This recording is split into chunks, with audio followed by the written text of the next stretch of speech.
الثمرات وبشر الصابرين الذين إذا أصابتهم مصيبة قالوا إنا لله وإنا إليه راجعون أولئك عليهم صلوات من ربهم ورحمة وأولئك هم المهتدون آمنت بالله صدق الله العظيم أعوذ بالله من الشيطان الرجيم بسم الله الرحمن الرحيم يا أيها الذين آمنوا استعينوا بالصبر والصلاة إن الله مع الصابرين سبحانك لا علم لنا إلا ما علمتنا إنك أنت العليم الحكيم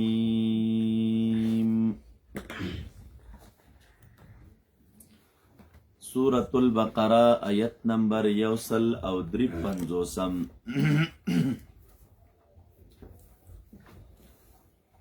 ربط تا آیت مبارک د مخکی آیتونو سره په دې طریقه باندې دی مخکی الله تعالی خطاب کو بنی اسرائیل ته او په دې آیت مبارک کې خطاب دی مؤمنانو ته بیا مدا وضاحت هم کړو چې دې خطاب ته د مینې خطاب وای د عبدالله ابن مسعود رضی الله عنه قول مم ذکر کړو چې مبارک فرمای کلم چې قران کریم کې د یا ایها الذین آمنو خطاب راشي نو مؤمن ته متوجه کېدل پکار دي ځکه دغه خطاب نه بعد مقتضیات د ایمان ذکر کېږي د ایمان څه غوښتنې دي د تاسو نه تقاضاوي څه شی دي نو دلتم هغه ذکر کېږي رب کریم فرمای او پاس مو اویل خلاصه د باب کې چې امور خمسه ذکر کیږي د پاره د تثبیت او کلکوالی نو دو ذکر شول دو نور ذکر کی رات الله تعالی فرمای یا ایها الذین آمنو اے د ایمان والو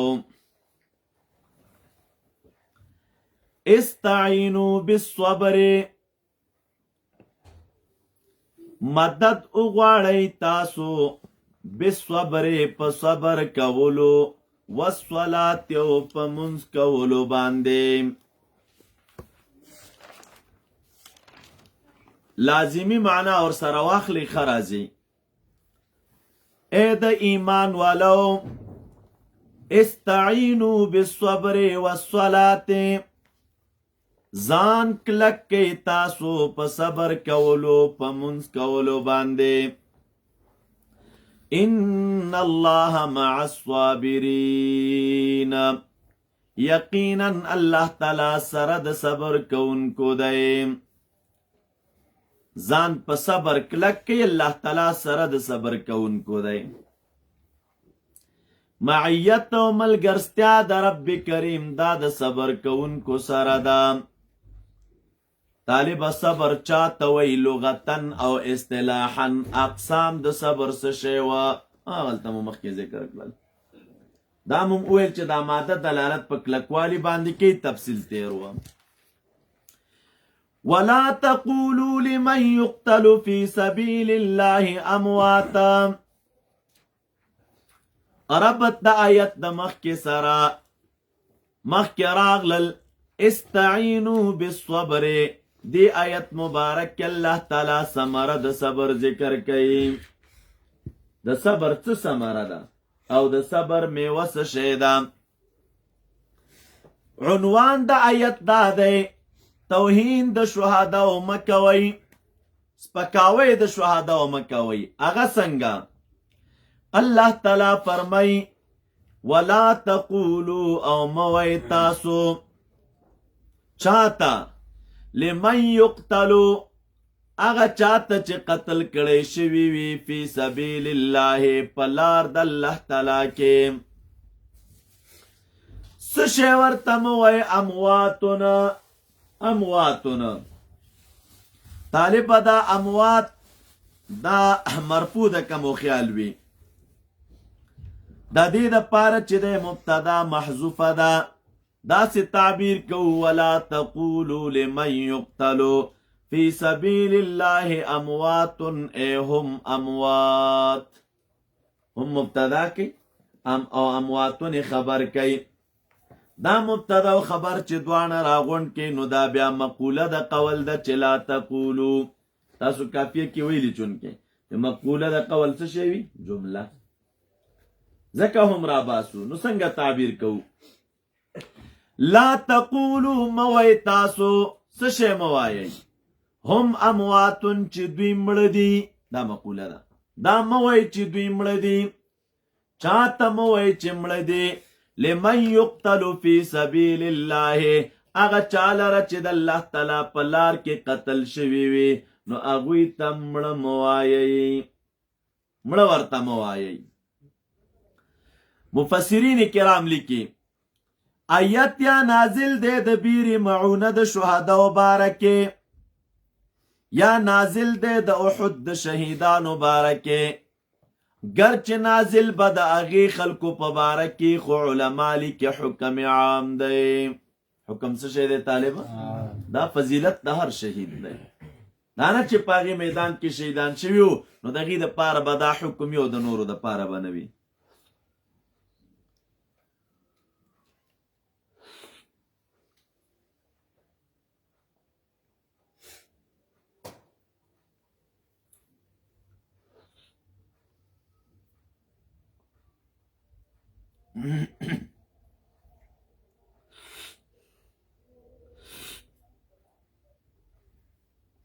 مسله باندې پوه شو انشاءالله. نو رب کریم فرمای چې کم خلک زما په لار کې قتل شوي دي نو هغې ته تاسو مړي مه وایئ. ښه الهه نو څه شی ورته ووایو؟ بل احیاؤنا الله تعالی فرمای بلکې دوی ژوندي دي ولکن لا تشعرون لیکن تاسو شعور نه لرئ په ژوند د دوی باندې. شهدا ژوندي دي ولیکن تاسو د دوی په ژوند باندې شعور نه لرئ. ولکن لا تشعرون. اوس راځه کلماتو تراشئ. لا تقولو خو د قول نشو وینا ته ویلی کیږي. شان نزول بارک علماء لیکلی دي کله چې بدر او احد کې شهید صحابه کرام ځینې شهیدان شول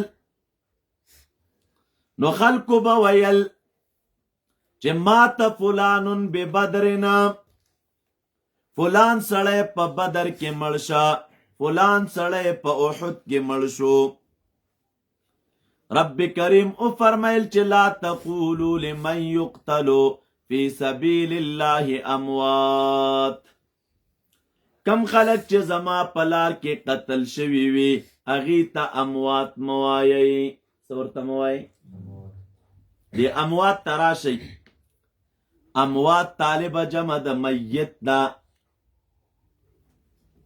اخستلی شوې ده د موت نه. موت او موت په مختلفو معناګانو قرآن کریم کې استعمال دی. کله موت راځي په معنا د وچوالي د ځمکې، د دې په مقابل کې بیا احیا راځي. هغه احیا بیا وی په معنا د تازګۍ سره.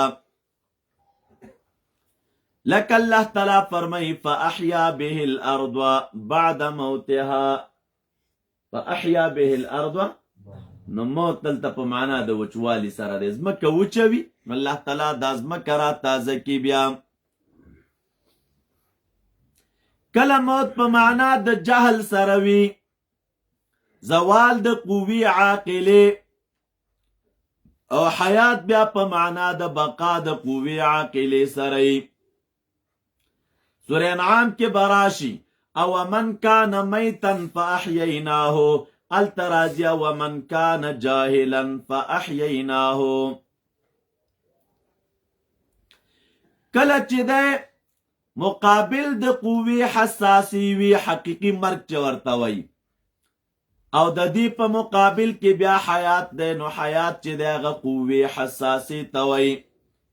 سورہ فاطر کې راځي وما يستوي الاحياء ولا الاموات، الله تعالی وای مړی او ژوندي چې دی دا سره برابر نه دي.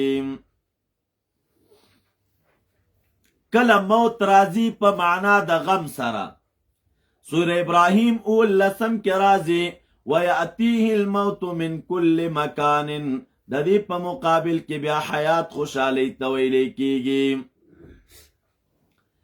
کل حیات صفت دا اللہ تعالیٰ کے راشی و التا بیا مقابل ورسر نوی،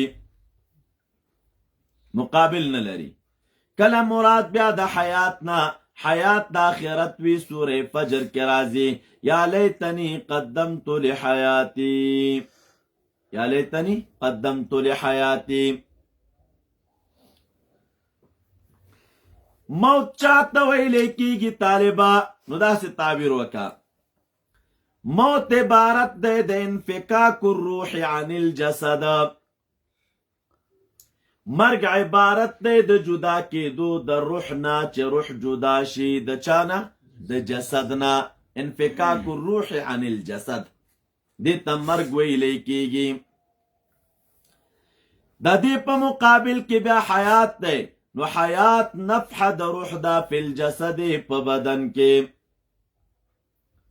اس دا مانا رب کریم فرمائی لا تقولوا لمن يقتلو، موے تاسو آغا چالرا چه قتل کڑے شوی وی پلار دا اللہ تعالیٰ کے ورطا اموات موائے، یعنی سوک دا اللہ پلار کے قتل شوی وی اغیتا اموات موائے، بل احیاؤن بلکی دوی جوندی دی و تاسو پا دی جوند شعور نلرئی.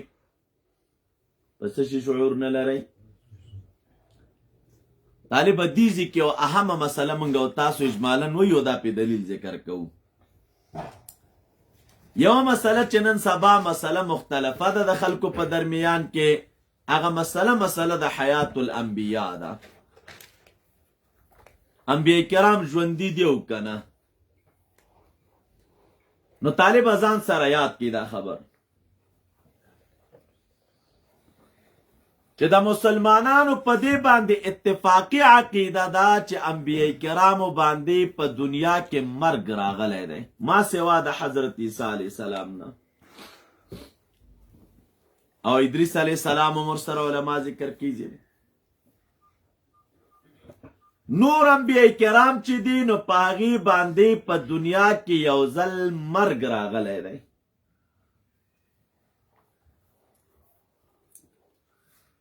اما ورستو د دغه مرګ نه چې دا کم مرګ دنیوي په انبیاء کرامو راغی، د دې مرګ نه بعد رب کریم ورته یو بل ژوند ورکړی دی چې هغې ژوند ته ژوند د برزخ ویلی کیږي.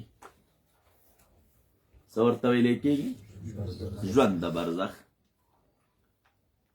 او دا ژوند د برزخ چې انسان ته حاصلیږي نو د وفات پسې بعد، و دا ضرور نه ده چې دا ژوند د برزخ به چاته میله وي هغه به په قبر کې دفن وي، نه که څوک په قبر کې دفن شي او که په قبر کې دفن نشي، هغې ته رب کریم حیات او ژوند د برزخ ورکوي. یو سړی سین ویوړه دشته کې همداسې پاتې شه بیخي چا دفن نه که نو ده ته هم حیات د برزخ حاصل دی، دې ته حیات د برزخ ویلی کیږي. اوس په دغې مسله کې چې د انبیاء کرامو ته الله تعالی ژوند ورکړی او حیات ورکړی، د دې مسلې د فهم دپاره طالبه دا ځان سره یاد کړئ. وایي په غټه کچه عالمونه درې دي. څو عالمونه دي؟ یو عالم د دنیا دی، دا چې موږ تاسو پکې یو. دې نه مخکې یو بل عالم هغې ته عالم الارواح وایي. بیا چې کله انسان سترګې وغړی او دنیا ته راغی او دی په دنیا کې ژوند شروع کړي نو دې عالم ته عالم د دنیا ویلی کېږي. 50 50 سل کاله ژوند او زندگی چې هر څومره د په دې دنیا کې تیره کړو د دې نه بعد وفات شه، نو چې څنګه وفات شه رب کریم دته یو بل قسم حیات ورکی چې هغې حیات ته حیات د برزخ وایي. څه شی ورته وایي طالبه؟ حیات د برزخ. دا حیات د برزخ وی وی وی تر کوم وخته پورې چې تر څو پورې قیام د قیامت کیږي. چې کله قیام د قیامت وشه نو الته رب کریم بس هغه بیا یو بل عالم دی، هغې ته عالم د آخرت ویلی کیږي. نو که په غټه کچې راخلی عالم الارواح دا یو، عالم الدنیا دی بل، عالم البرزخ دی بل عالم، او عالم الاخرت دی بل عالم. دا انسان باندې مختلف پړاوونه راځي. عمر ابن عبدالعزیز رحمت الله علیه یو خطبه را نقل ده، هغه مبارک فرمایي خطبه کې تقریر کوي او ډیره عجیبه خطبه ده. یا ایها الناس انما خلقتم للابد. انسانانو تاسو رب کریم د همیشوالي د پاره پیدا کړی یاستئ. کته وای چې دا سره کم همیشوالی دی، سړی 50 50 کاله ژوند په مخ د مځکه تیر که ورپسې مرګ راغی، وای نه بل تنقلون من دارن الی دارن، تاسو د یو دار نه بل دار ته نقلیږئ، د یو کور نه بل کور ته نقلیږئ. مخکې یو دار کې وي وفات شو بل دار ته لاړې، د یو کور نه بل کور ته نقل شولې. نو دا مختلف اطوار دي چې انسان په دې انسان باندې راځي. د دغه پیدایش نه چې د ازما استاد تنه او د اساس سره یو ځای ده، د دې نه مخکې زما استاد پیدایش وو چې هغې پیدایش ته عالم د ارواح ویلی کېږي، خو حیثیت جدا وه. اوس چې دنیا ته راغلی او په مخ د مځکه ژوند کوي نو ته یې، خو حیثیت جدا دی. دا چې وفات شي نو دې ته ژوند د برزخ ویلی کېږي. الله تعالی یو بل قسم حیات درته درکوي او یو بل قسمه ژوند درته درکوي. هغې ژوند ته بیا ژوند د څه شي وایي؟ د برزخ وایي. هغه ځان ته ژوند دی.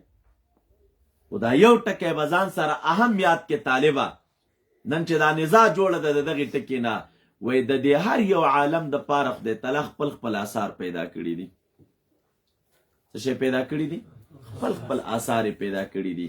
په عالم د دنیا خپل آثار مرتب دي، په عالم د برزخ خپل آثار مرتب دي، او د عالم د آخرت به خپل آثار وي.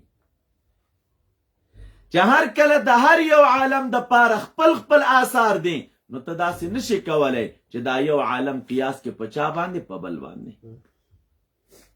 یو عالم قیاس کې په چا باندې؟ دا یو عالم په بل عالم نشي قیاس کولی، ځکه د هر عالم خپل خپل آثار دي. چې کله مو دا خبره به طور تمهید او مقدمه ځان سره یاده کړه، ووایه قرآن کریم کې الله تعالی شهداو ته ژوندي ویلي دي. شهدا څه شی دي؟ نو د ژوندي دا معنا نه ده چې په دوی بالکل مرګ نه دی راغلی، مرګ پې راغی ځکه قتل شه. د مرګ نه بعد رب کریم یو قوي ژوند ورکړی دی، د هغې ژوند په اعتبار باندې رب کریم دې شهید ته ژوندی وایي. وای ورته چې بل احیاء، بلکې دوی ژوندي دي. په نصوصو کې د انبیاء کرامو ژوندون هم ذکر دی، خو دې ځای کې مفسرین کرام لیکي دا ژوند د شهداو د دې آیت نه ثابتېږي په طریقې د عبارت النص سره. په طریقې د چا سره؟ او د دې نه ژوند د انبیاء کرامو ثابتېږي د دغې آیت نه، خو په طریقې د چا سره؟ دلالت النص سره. هلکه ژوند د انبیاو په طریقې د دلالت النص سره څنګه ثابتو؟ وی شهید ته چې رب کریم دا دومره لوړ مقام ورکه، نو دی د پیغمبر د وجې نه ورکه. که پیغمبر د ته کمال کلام راوړه د واورید، پیغمبر پیغام راوړه د واورید، وی منه عملی که، او د هغې په ثمره کې دی قتل شه، الله تعالی دومره لوی اجر ورکوي چې وی ورته بل احیاؤونه. نو چې هر کله دې تابع د پیغمبر ته دومره مقام و منصب ملاو دی، نو حکم د مطبوع ته دی، مطبوع ته به خامخا دا منصب ملاو وي. نو حیات د انبیاء کرامو ثابتوي په طریقې د دلالت النص سره. دا نص دلالت کوي په دې خبره باندې چې د شهید دا مقام و منصب دی، نو د پیغمبر به هم خامخا دا مقام و منصب وي. نو خبره خو اتفاقی ده چې انبیاء کرامو ته او شهداو ته رب کریم یو ژوند ورکړی دی، او دې ژوند ته ژوند د برزخ وی. مړی به ورته نه وی، رب کریم منع کوي لا تقولو. او رستو به آل عمران کې راته وی چې ولا تحسبن الذین قتلوا فی سبیل الله امواتا. ګوره دلته لا تقولو راغلی، او لا تقولو د قول نه دی، قول وینا ده. او الته لا تحسبن، نو رب کریم دومره یو محتاطانه انداز ما او تا ته ښایي چې ګوره ای شهید ته به مړی نه وی، قتل فی سبیل الله ته به مړی نه وی، دا کار به نه کوي، په ژبه به ورته د مړي نسبت نه کوي. وګوره پام کوه چې لا تحسبن، په ژبه به ورته مړی نه وی، ولیکن د مړي ګمان به هم نه کوي په شهید باندې، او د مړي عقیده به ورته نه ساتي چې دی مړ دی. بنو اله څه شی دي؟ التم راته وی چې بل احیاء، بلکې دوی ژوندي دي، عند ربهم یرزقون، د الله تعالی په نسبت باندې دوی ته روزي ورکولی شي. دلته راته وی بل احیاء ولکن لا تشعرون، او الته راته وی چې بل احیاء عند ربهم یرزقون، د الله تعالی په نسبت دوی ته روزي ورکولی کیږي. مطالبه دومره عقیده به وساتې چې الله تعالی وی بل احیاء، نو تبه م وی چې بل احیاء. الته وی عند ربهم یرزقون، د الله تعالی په نسبت دوی ته روزي ورکولی کیږي، تبه وی چې د الله تعالی په نسبت دوی ته روزي ورکولی کیږي. ځان نه به بیا ادبه پنجپیری وابي نه جوړی. رب کریم فرمای لا تقدموا بین یدی الله ورسوله، د الله تعالی او دغه پیغمبر مخې مخې ته مه کیږئ، بس چې کوم پیغام یې درته وویل نو ویې منه. رب وی بل احیاء، نو بس ته وی ژوندي دي. الله تعالی وی عند ربهم یرزقون، نو بس د الله تعالی په نزد رزق خوري، نو ته وایې چې دوی ته روزي ورکولی کېږي. دا خو د عوام سادهګان چې په دې مسلو باندې دوی دوکه کوي، دا ته ما اورېدلي دي طالبه، د عوام سادهګان چې دوکه کوي ورباندې، وایي دا وګورئ دا بدعتیان وایي چې دا اولیا ژوندي دي، دا بدعتیان وایي چې دا شهیدان ژوندي دي، او دا پیغمبران ژوندي دي. نو دا بدعتیان چې وایي دي پیغمبرانو اولیاو ته ژوندي وایي، او خدای تعالی وی چې عند ربهم یرزقون، په نزد د رب دوی ته رزق ورکولی کیږي. وی موږ وایو د دې ژوند نه وی تنها د روح ژوند مراد دی. باس دا خلک دا وایي چې د روح ژوند نه څه شی مراد دی؟ د روح ژوند تېنه مراد دی. او دا کومه تنه چې په دې قبر کې پرته ده، دې تنې ته دوی د روح د ژوند قایل نه دي، او نه دی دوی ته نسبت د ژوند کوي. وی مراد د ژوند نه دلته د روح ژوند دی. وی کذا بالفرض بیا م وایي چې دوی ته د الله تعالی په نسبت باندې روزي ورکولی کېږي، عند ربهم یرزقون. نو دا کشران چې دوی دوکه کوي په دې الفاظو باندې، وی لکه دنیا کې چې روزي وخوري، خو د انسان قضای حاجت ته ضرورت پیښیږي. نو چې قبر کې دوی ته روزي میلاویږي، نو دوی به څه چل کوي؟ دوی قضای حاجت چېرته کوي؟ دا شیان وایي، دا د بې ادبه زامن دا م وایي. وی په قبر کې چې دوی ته روزي ورکولی کېږي، نو عیاذا بالله بیا خو به وی د خپل قبرونه ښه د ګندګیو نه ډک کړي. دنیا کې چې ته روزي خوري، خو د انسان قضای حاجت ته ضرورت پیښیږي. نو تاسو ته اول کې اساسي نکته ما وویله، دې ته به مو پام وي چې بل احیاء عند ربهم یرزقون، دوی ژوندي دي الله تعالی په نسبت باندې رزق خوري. خو چې دا کم رزق دوی خوري، نو دا په عالم برزخ کې او عالم الدنیا کې انسان رزق خوري، عالم البرزخ کې انسان رزق خوري. او کم رزق چې په عالم البرزخ کې خوري، او کم ژوند د عالم برزخ دی، نو د هغې خپل آثار دي. او دا دنیا کې چې ته ژوندی او رزق خوري، نو د دې خپل آثار دي. هغه آثار به په دې آثارو نه قیاس کوي. د دنیا کې چې ته روزي خوري، نو خدای تعالی د روزي درته خپل انتظام کړی دی، د قضای حاجت یې درته خپل انتظام کړی. او که قبر کې چاته روزي میلاویږي، هلته چې دی دا روزي خوري، نو خدای تعالی به د مغې ژوند مطابق انتظام ورته کړی. د دنیا د ژوند مطابق دغه انتظام دی دلته درته دا کړی، او په قبر کې به بل انتظام یې درته کړی. او بیا چې کله عالم الاخرت راشي، نو هلته بېل انتظام دی.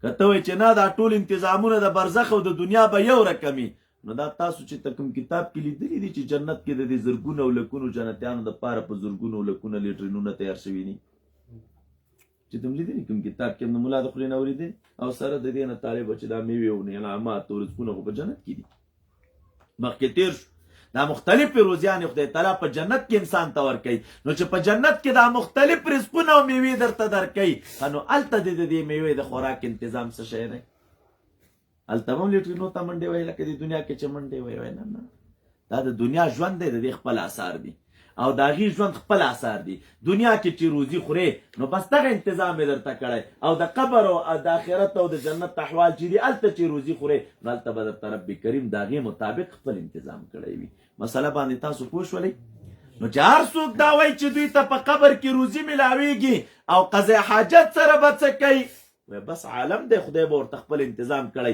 هغه عالم په دې عالم باندې مقیاس کوه مسله باندې تاسې پوه شوي د عند ربهم یرزقون دویمې خبرې ته راشئ مرګ راغی په شهید هم راغی مرګ راغی په نبي هم راغی د دغې مرګ نه بعد رب کریم دوی ته یوه نوعه ژوند ورکوي دې ژوند ته موږ او تاسې ژوند د برزخ وایو خو دا د برزخ ژوند په دې کې د علماو اقوال دي د دیوبند د علماو د جملې نه قاسم نانوتوي صاحب هغه چې دی د حبس الروح قایل دی حبس دا معنی وی دا روح د رسول اکرم صلی الله علیه وسلم زړه مبارک ته راغونډ شه زړه مبارک ته هغه چې دی په وتو قایل نه دی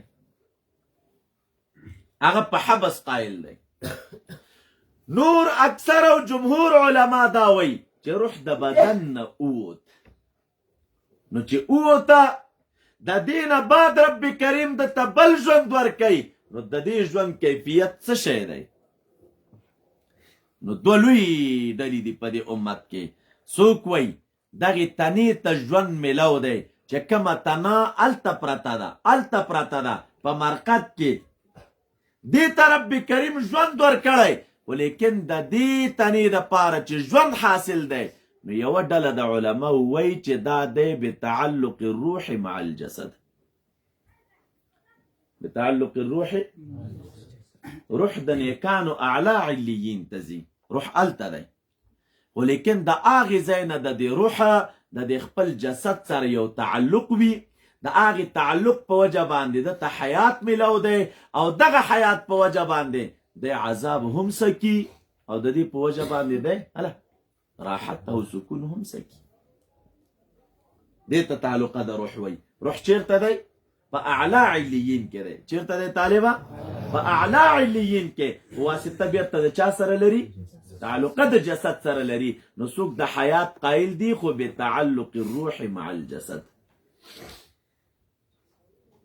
او څوک د حیات قایل دی باعاده الروح الى الجسد باعاده الروح و بدن نه یو ځل روح لاړ نو مرګ راغی د هغې نه وروسته یې خدای تعالی دا روح بیرته ورته را اعاده که بیرته یې څه شی که ورته طالبه اعاده که ورته نو دې ته اعاده ویلی کېږي دوی هم وایي انبیا ژوندي دي په خپلو قبرونو کې خو دا ژوند چې دوی ته میلاو دی نو په اعادې د روح سره په چا سره دا روح ورته راواپس شوی او اکثرین علما دا وایي چې دې خلکو ته په قبرونو کې ژوند میلاو دی خو دا ژوند چې میلاو دی دوی ته نو بتعلق الروح مع الجسد جسد دې ځای کې پروت دی روح په اعلی علیین کې دی خو د هغې ځای نه د دې روح د دې تنې سره یو خاص تعلق دی دې تنې ته د دغې تعلق د وجې نه څه میلاو دی حیات میلاو دی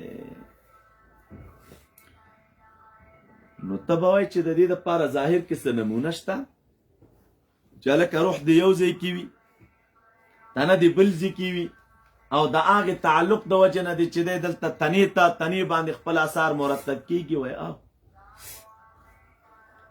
کله چې سړی ګوره وده شي که ستاسو پامې دا روح د انسان پرواز کوي رواني صاحب ګرځي نو پروت دلته او بازار ته ورسېدلې طالبه روح روان دی دا بازار کې څوک ګرځي ته خو دلته کمره کې پروت دی دا روح هلته بازار کې لګیا دی پرواز کې ګرځي خو داسې بلکلي نه دی تلی دا روح بلکې د هغې روح د دې تنې سره تعلق دی که بلکلي لاړ خو مړی که نه خو تعلقه لري ورسره په همدې حالت کې په دې بازار کې روانې چوک کې طالب یو ناڅاپه غلو ونیولې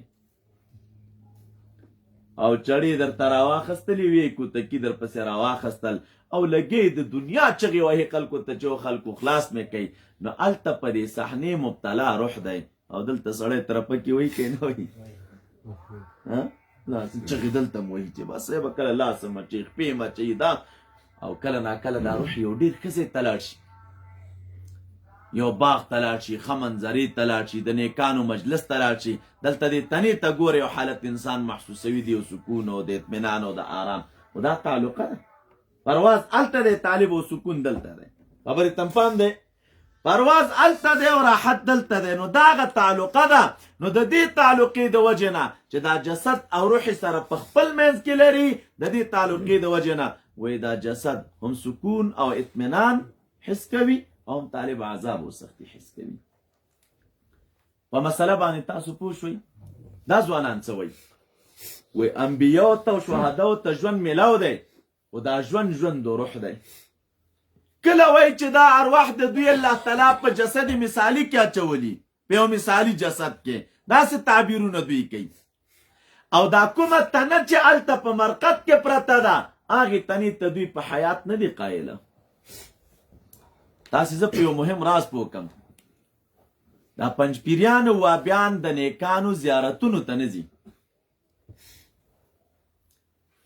خدایم حج او عمرې ته بوځه یو خو دا کشران سادهګان وابیان دي یو یې پکې دا پاخه او کټاس وابیان دي نو پاخه او وهابیان دا د رسول اکرم صلی الله علیه وسلم زیارت ته نه ځي مخالف هم دي څوک چې ورځي منع کوي دا بسونو کې چالته د دوی دا معلمین ولاړ وي نو چې کله حجاج یا معتمرین روانېږي هغې ته وصیت دا کې ګوره ځي خو نیت به د زیارت نه کې ګوره د مسجد په نیت باندې به ځي د مسجد په نیت باندې دا نخرې رواني دا کار دوی ولې کوي الله دې د شیخ صاحب مبارک درجات بلند کړي همغه علاقه کې څوک موابي و په هغې وخت کې د هغې په چمو ګاونډ کې نو دا خبره وې ما ته چا راورسوله وایي څو ځلې د حج او عمرې ته تللی و وایي چې کله په دې آخري ځل باندې راغی وایي خلکو ته ویلي و چې یاره په دې نورو حج او عمرو مو شکي یم چې دا به قبولې شوي وي که به نه وي قبولې شوي خو په دې باندې مې کلک یقین دی چې دا اوسنۍ به قبوله شوي وي وجې څه شی ده په دې کې زه د نبي علیه السلام زیارت ته نه یم تللی دا د دوی عقیده ده ځي نه دا د نه تلو لامل یې څه شی دی وجه څه شی ده طالبه دا کومه تنه د رسول اکرم صلی الله علیه وسلم یا د نورو انبیاء کرامو چې دا په خپلو مرقدونو کې پرتې دي نو دې تنې ته دوی د حیات قایل دي نه نو چې هر کله د حیات قایل نه دي ورته نو دوی وایي د ورتلو فایده څه شی ده چې یو تنې ته ژوند نه مني نو د ورتلو فایده څه شی ده د همدې وجې نه دا نکتې خو په ښکاره ژبه باندې چاته وایي نه ولیکن خپله عقیدت یې په دې ټکي باندې دی چې یو ځای کې حیات نه وي ته ورځې نو د ورتلو د غرض څه شی دی او مونږ وایو نه دا کومه تنه چې مثلا د رسول اکرم صلی الله علیه وسلم مدینه منوره کې پرته ده امکې تنې مبارکې ته حیات حاصل دی همدا وجه ده رسول اکرم صلی الله علیه وسلم فرمایي چې څوک په ما باندې د لرې نه درود وایي ملایکې راته رارسئ او څوک چې ما باندې درود زما د قبر تر څنګ وایي نبي علیه السلام وایي زه په خپله اورم دا درود چې په خپله اوري خو دلته دا تنه کې حیات شته دی په دې تنه کې ژوند شته او زمونږ ستاسو عقیده دا ده چې د کومې ورځې نه رسول اکرم صلی الله علیه وسلم په دې روضه مطهره کې په کوم انداز باندې ایښودلی شوی دی د ورځې د قیامت ته پورې به تنه مبارک همقسې روغه رمټ او سالمه چې دی پرته وي اوس دا خبره چې دوی وایي دا حیات تنها روح ته حاصل دی جسد ته نه او موږ وایو چې دا روح او جسد دواړو ته دی نو استدلال د کوم ځای نه کوو نو تاسو دلته وګورئ ولا تقولو رب کریم فرمای مه وایئ تاسو چاته لمن یقتلو هغه چاته چې قتل کړی شوی وي هغه چاته تاسو مه وایئ لمن یقتلو هغه چاته چې قتل کړی شوی وي په لار د الله تعالی کې څه شي ورته مه وایئ اموات ورته مه وایئ طالبه دلته لمن یقتلو راغلی وی دا قتل واقع تنها په روح باندې دی او که په روح او جسد دواړو دی دا قتل شوی څوک دی؟ دلته تنها روح ولاړو او کنه روح او جسد دواړه روح او جسد دواړه کنه سړی ولاړو تنه وا او په دې تنې کې روح هم و. نو دا قتل چې واقع شه په دغه من باندې نو دا تنها په روح نه دی واقع، نه تنها په جسد واقع دی، بلکې په دې ځای کې روح او جسد دواړه روح او جسد. نو چې هر کله قتل واقع په روح په جسد دی و هغه جسد چې د کم جسد سره روح وو قتل په هغې واقع دی، نو دا وروستو چې باری تعالی بل احیاء وی نو د حیات تعلق به مطالبه د روح او جسد دواړو سره وي. په طریقې د استدلال پوه شولئ چې قتل په چا واقع دی نو حیات به هم هغه ته ثابت وي. نو قتل په چا واقع و؟ په تنې باندې خو روح ورسره و، نو حیات به هم چا ته ثابت وي؟ طالبه د تنې او روح دواړو ته. حیات به چا ته ثابت وي؟ په استدلال پوه شولئ. لا تقولوا لمن يقتلوا کې چې قتل په چا واقع دی نو حیات به هم هغه ته ثابت وي. او قتل خو واقع و په تنها روح نه بلکې په چا باندې؟ په روح او جسد دواړو. جسد وو روح هم پکې وه، قتل په ده واقع شه نو حیات به هم هغه چا ته ثابت وي چې روح او جسد دواړه وي. ځکه موږ وایو چې که څوک وایي چې تنها د روح نه تنها د حیات نه حیات د روح مراد دی نو دا خبره غلطه ده. حیات رب کریم جسد ته ورکړی او دا جسد او روح په خپلو کې سره څه شی لري؟ تعلق لري. پوه شوئ په مسله باندې؟ راځئ ورپسې ولنبلونکم بشیء من الخوف ولنبلونکم خامخا به ابتلا او امتحان او ازمایښو کو مونږ په تاسو بشیء من الخوف. ربط د آیت مخکې ګوره د قتل مسله ذکر شوه، اوس دې ذکر رب کریم فرمایي یوازې قتل نه بلکې په دې مصیبتونو باندې به هم صبر کوئ چې کوم دلته بیانېږي. الله تعالی فرمایي خامخا به ازمایښو کو مونږ په تاسو باندې بشیء دا من تفصیل کا من الخوف د ویرې د دښمن نه والجوع او د ولږې نه ونقص من الاموال او د کمی د مالونو نه والانفس او د کمی د نفسونو نه والثمرات او د کمی د میوو نه چې تاسو صبر کوئ او کې نه کوئ. الله تعالی نبی علیہ السلام ته فرمایي وبشر الصابرین زیره ورکه صبر کوونکو ته په دې خبره باندې چې الله تعالی د تا سره دی. وبشر الصابرین نو په دې مختلفو قصو په دې مختلفو شیانو په انسان باندې ابتلا او امتحان کیږي. امام شافعی رحمت الله علیه نه قول لا نقل ده هغه مبارک فرمای کم چراغله ولنبلونکم بشیء من الخوف و مراد د خوف نه چې دی خوف الله دی، مراد د جوع نه چې دی ولګه ده قحطی وغیره پراش او دغه رنګ چې دی امام شافعی رحمت الله علیه نه را نقل دی و مراد د چا نه د جوع نه چې دی جوع او لګه ده فی شهر رمضان ونقص من الاموال چې راغلی مالونه کمیږي کله چې دی په قتال د کفارو سره کله د انسان د حوایجو د وجې نه. امام شافعي سیبوی زکات مفروضت مراد ده.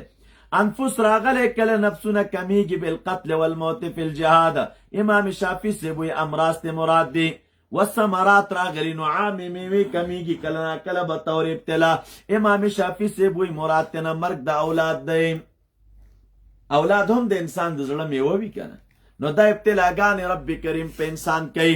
اوس الله تعالی فرمایي وبشر الصابرین الہ صبر کوونکي څوک دي الذین اذا اصابتهم صبر کوونکي کسان هغه دي. او صبر وسنګه معلومیږي ته وسنګه پیژنې چې د سړي صبر کړی او کنه یا صابر دی کنه دی. نو الذین اذا اصابتهم الله تعالی فرمایي صابرین هغه خلق دي چې کله ورسیږي دوی ته مصیبت نو قالو وی دوی انا لله من خاص الله تعالی و انا الیه او یقینا من دغه الله تعالی ته راجعون واپس کیدونکي په آخرت کې. نو ایمان بالآخرت هم لري. انا لله و ملکا خلقا عبیدا یو خدا کلمات په زړه ویل دي کنه یو په دې عقیدت دی. صابرین خلق هغه دي چې کله دوی ته مصیبت ورسیږي نو دوی وی انا لله یقینا موږ د الله تعالی یو ملکن خلقا عبیدا بس دغه مملوک نو مالک هغه دی او د مالک چې سره کم خوښه په مملوک کې تصرف کوي نو کوي شي. نو بس ته رب کریم خوښه چې هر رنګ تصرف کوي په مونږ کې. و انا الیه راجعون، دې ته استرجاع وایي. الله تعالی د دوی بدله ذکر کوي، فرمایي اولئک دغه مذکور خلق علیهم صلوات په دوی ستاینه ده من ربهم د طرف د رب د دوی نه، ورحمتنا او رحمت دی او ثوابونه دي. و اولئک دغه مذکور خلق هم المهتدون، ام دوی هدایت مندي. طالبه کته وای چې دلته خو صلواتون راغی او د صلوات قاعده خو مونږ ویلي چې کله نسبت الله تعالی ته وشي نو رحمت مراد وي، نو دلته بیا د صلواتون نه وروسته رحمتون ذکر کول څه پیدا؟ د صلوات نه خو اسم رحمت مراد دی، نو بیا دوباره رحمت څه د پاره ذکر کوي؟ نو جواب به وکړي وبوای اولئک علیهم صلوات، د صلوات نه مراد ستاینه واخله، مطلق ستاینه په دغه خلکو ستاینه ده من ربهما ورحمتون او رحمت دی ثوابونه دی په دنیا کې، یا صلوات سنه او مغفرت دی په آخرت کې. و اولئک هم دغه خلک هم المهتدون بالاسترجاع. ان الصفا والمروه من شعائر الله. ربط آیت نمخ کې سره مخکې آیت کې د صابرینو ذکر وشو، د هغوی ستاینه وشوله. دی آیت کې الله تعالی واقعه د صابرینو ذکر کوي چې هغه ابراهیم علیه السلام او بیبي هاجر او اسماعیل علیه السلام، دا صابرینو د هغوی واقعه راته ذکر کوي. نو فرمایي راته ان الصفا، یقینا صفا غونډۍ، والمروه او مروه غونډۍ، من شعائر الله، دا د نښو د دین د باری تعالی نه دی، دا د الله تعالی د دین د نښو نه دی. طالبه دا صفا چې دی لغتن هموار ځمکې ته ویلی کېږي، او مروه چې دی د مرون نه بکرې ته ویلی کېږي، سپینه تیږې بکره ورته وایي. په دې ځای کې چې دی د جاهلیت په دوران کې خلکو بوتان یخیو او صاف او نائله. کله چې اسلام را دغه عبادتونه به کول، کله چې اسلام راغی نو رب کریم امر وکړه چې تاسو د صفا او د مروه غونډۍ ترمنځ منډې وهئ. په دې منډو وهلو باندې امر ولې وکړه؟ ځکه د دې صفا او د مروه غونډۍ ترمنځ د الله تعالی یوې دوست او ولیې منډه وهلې وه چې هغه حضرت هاجره رضی الله عنها وه. د دې دپاره چې خدای تعالی د هغې یادګار تازه وساتي، موږ یې مامور کړو چې تاسې منډه وهئ. چا وویل چې دلته خو بوتان یخي وه، نو موږ چې دا د دې دواړو غونډیو ترمنځ منډه وهو نو دا به څنګه وي؟ رب کریم آیتونه راولېږل، فرمایي ان الصفا، یقینا صفا غونډۍ او مروه من شعائر الله، دا د نښو د الله تعالی نه دی، د نښو د دین د الله تعالی نه دی. طالبه شاعر جمع د شاعرې ده، خاص نښې او علامې ته ویلی کېږي. امام رازي رحمت الله علیه وی دا چاته وی کل شیء جعل علما من اعلام طاعت الله، هر هغه شی چې وګرځولی شي یوه نښه د نښو د طاعت د باري تعالی نه، فهو من شعائر الله، فهو من شعائر الله. یا هر هغه شی، صاحب د محاسن التاویل وی هر هغه شی چې د الله تعالی د قرب او د نزدېکت علامه وګرځولی شي نو هغې ته چې دی شعائر الله وی. نو داسې تعبیر وکړه یقینا صفا او مروه غونډۍ دواړه من شعائر الله، دا د هغې نښو د دین د باري تعالی نه دي، یا د نښو د نزدېکت د باري تعالی نه دي. فمن حج البیت او اعتمر، پس څوک چې قصد کړي بیت الله شریف لره او یا زیارت وکړي. حج لغتن راځي په معنا د قصد سره، او اصطلاح کې عبارت دی د افعال مخصوصو نه، په اوقات مخصوصو کې، پامکنو مخصوصو کې، څه خاص کړنې دي په خاص وختونو کې، په خاص ځایونو کې، دې ته حج ویلی کېږي. او عمره چې دی لغتن راځي په معنا د زیارت سره، زیارت. نو رب کریم فرمایي دلته د مراد هغه شرعي زیارت دی. فمن حج البیت او اعتمر فلا جناح علیه پس نشته دی ګناه په د باندې ان یطوفا چې وګرځي را وګرځي بهما د دې دواړو په منځ کې یو یا داسې تعبیر وکړه فلا جناح نو ګناه دې نه ګڼي په ځان خپل باندې ان یطوف بهما تله راتله په منځ د دوی کې دا ان په یطوف داخل دی که نه تاویل د مصدر ته واړوئ نو څوک چې حج او عمره کوي فلا جناح نو ګناه دې نه ګڼي په ځان خپل باندې ان یطوف بهما ای الطواف بینهما تله راتله په منځ د دې غونډیو کې ومن تطوع خیرا څوک چې په خوشحالۍ سره کوي خیرا څه خیر شرعي او نیکي فان الله یقینا باری تعالی چې دی شاکرنا شاکر دی څه معنا ښکاره کوي په جزا ورکولو کې او علیم علیم ذات دی شاکر دی او علیم دی ان الذين يكتمون ما انزلنا من البينات ربط آیت نمخ کې سره مخکې اعتراضات مخکې ګوره اعتراضات د دوی ذکر شوله اوس د دغه اعتراضاتو مقصد درته ذکر کوي چې هغه کتمان دی الله تعالی فرمای ان الذين يكتمون یقینا هغه کسان چې پټوي الکه کتمان چاته ویلې کېږي ترک اظهار شیء مع الحاجة الى بیانه و اظهاره یو څوک راولګېږي یو شی پټوي سره د دې نه چې د دې ښکارهوالي او بیان ته حاجت وي دې ته کتمان ویلی کېږي کتمان یقینا هغه کسان چې پټوي ما انزلنا هغه چې نازل کړي دي مونږه من البینات د ښکاره دلایلونه والهدى او د هدایتنا من بعد ما بیناه رستو د هغې نه چې مونږ ښه بیان کړي دي للناس خلکو لره فی الکتاب په کتاب کې اولئک الله تعالی فرمای دغه کسان یلعنهم الله لعنت وی الله تعالی په دوی باندې ویلعنهم اللاعنون او لعنت وی په دوی باندې لعنت ویونکي لعنت ویونکي څوک دي دواب او د خدای تعالی نور نیکان مخلوقه نو تعبیر داسې وکړه د لعنت معنا خو مونږ کړې وه معنا یې و بعد او لرېوالی د خیر نه نو نور خلک په دوی لعنت وایي دا معنا چې دوی ته د شر دعا کوي او دا ورته وایي چې دوی دې د الله تعالی د رحمت نه لرې شي او الله تعالی ورباندې لعنت وایي دا معنا چې خدای تعالی دوی د رحمت خپل نه لرې کړي دي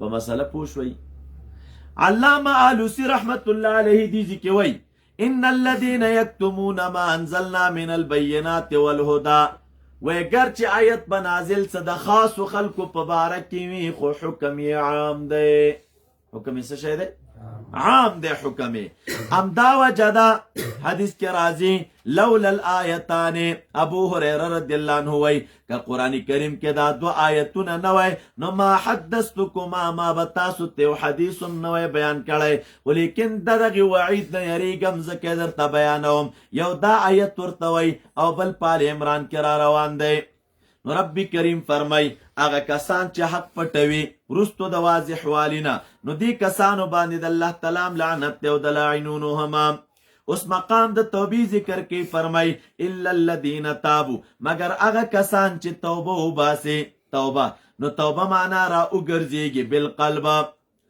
اوس د هر چا خپل خپل توبه نو که زنا دې کړې وه د هغې د شان سره خپله توبه ده که غلا دې کړې وه د هغې د شان سره بله توبه ده او که چېرته یو چا حق پټ کړی نو د هغې د شان سره خپله توبه ده رب کریم فرمای الا الذين تابوا مگر هغه کسان چې توبه وباسي یو واصلحوا او راتګ وکړي په نیک عمل باندې دعا وبینوا او بیان کې هغه چې دوی پټ کړي دي دا مخکې چې دې څه شی بیان کړل څه شی دې پټ کړل هغه بیرته بیان کې نو فاولئک دغه کسان اتوب علیهم خصوصی مهربانی کوم زه په دوی باندې وانا التواب الرحیم او زه توبه قبلونکی یم او رحم کوونکی یم مقام د توبې تم فهم دی چې چا حق پټ کړی وي او کتمان د حق کړی کتمان د حق نو رب کریم فرمای چې توبه وباسي نو د توبې دپاره شرطونه دي ګوره یو شرط دا دی چې د خپل عمل نه به رجوع وکړي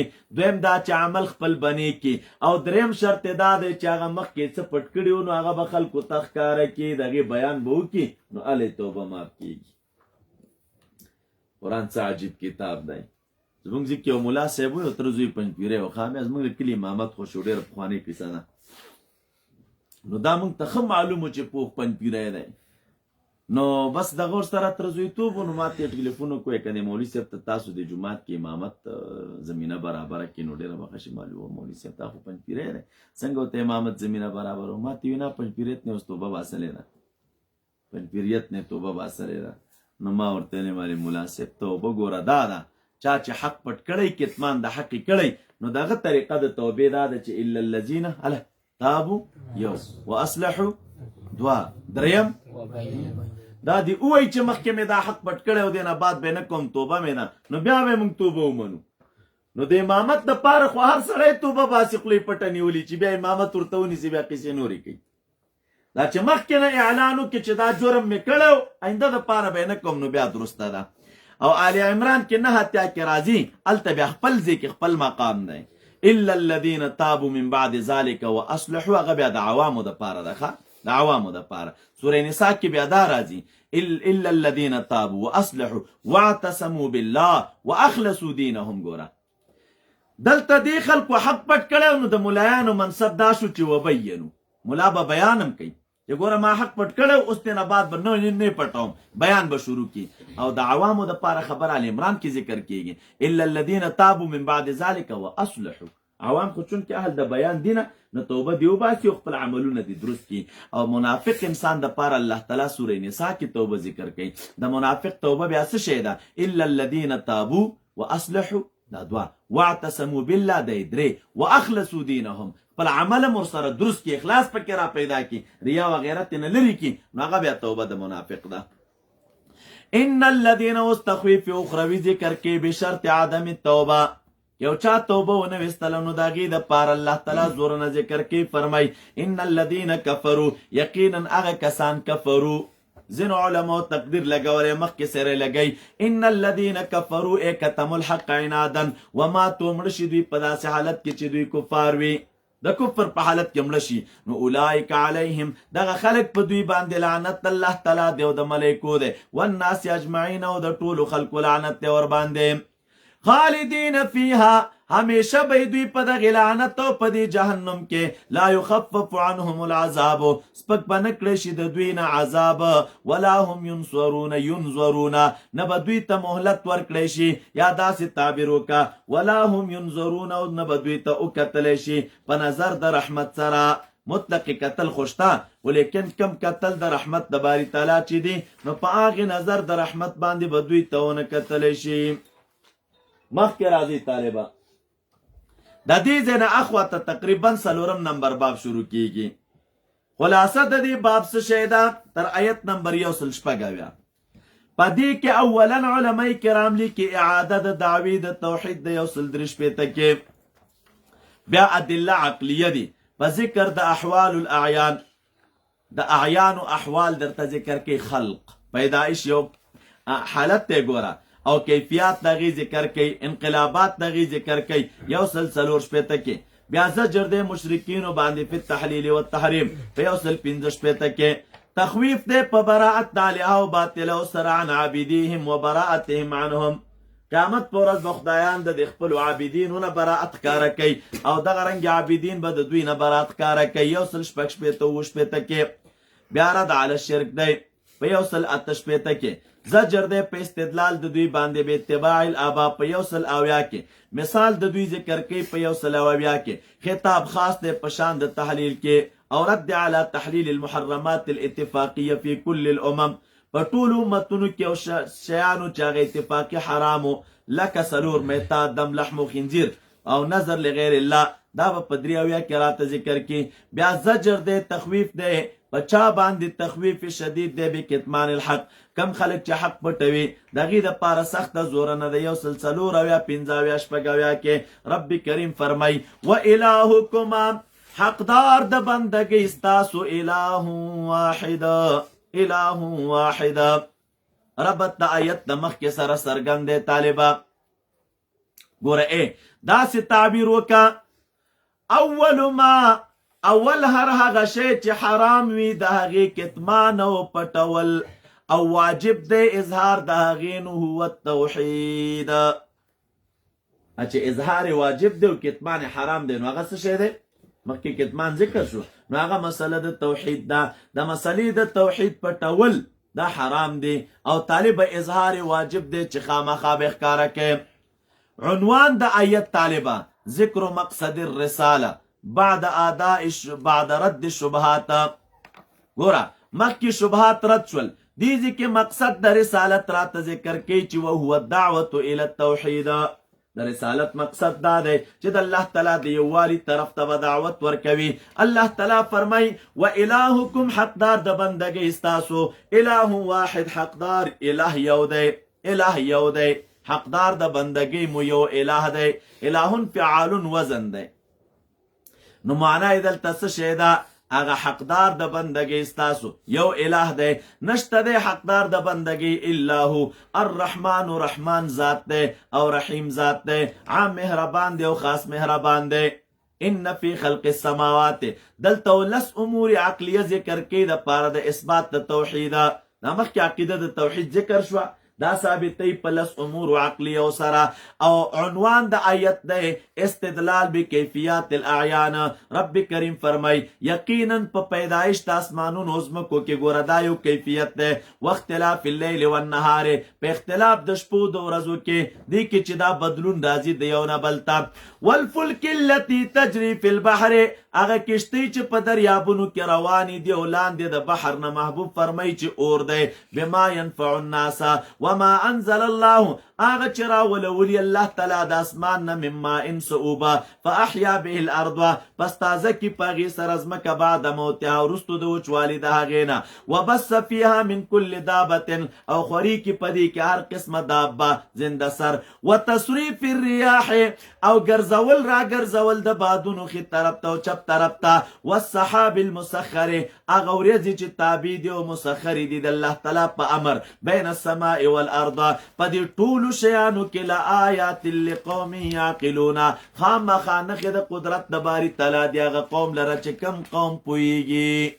کم قوم پوهیږي. نو پوهېدو والا قوم کوم یو دی؟ آل عمران 190 کې راځي.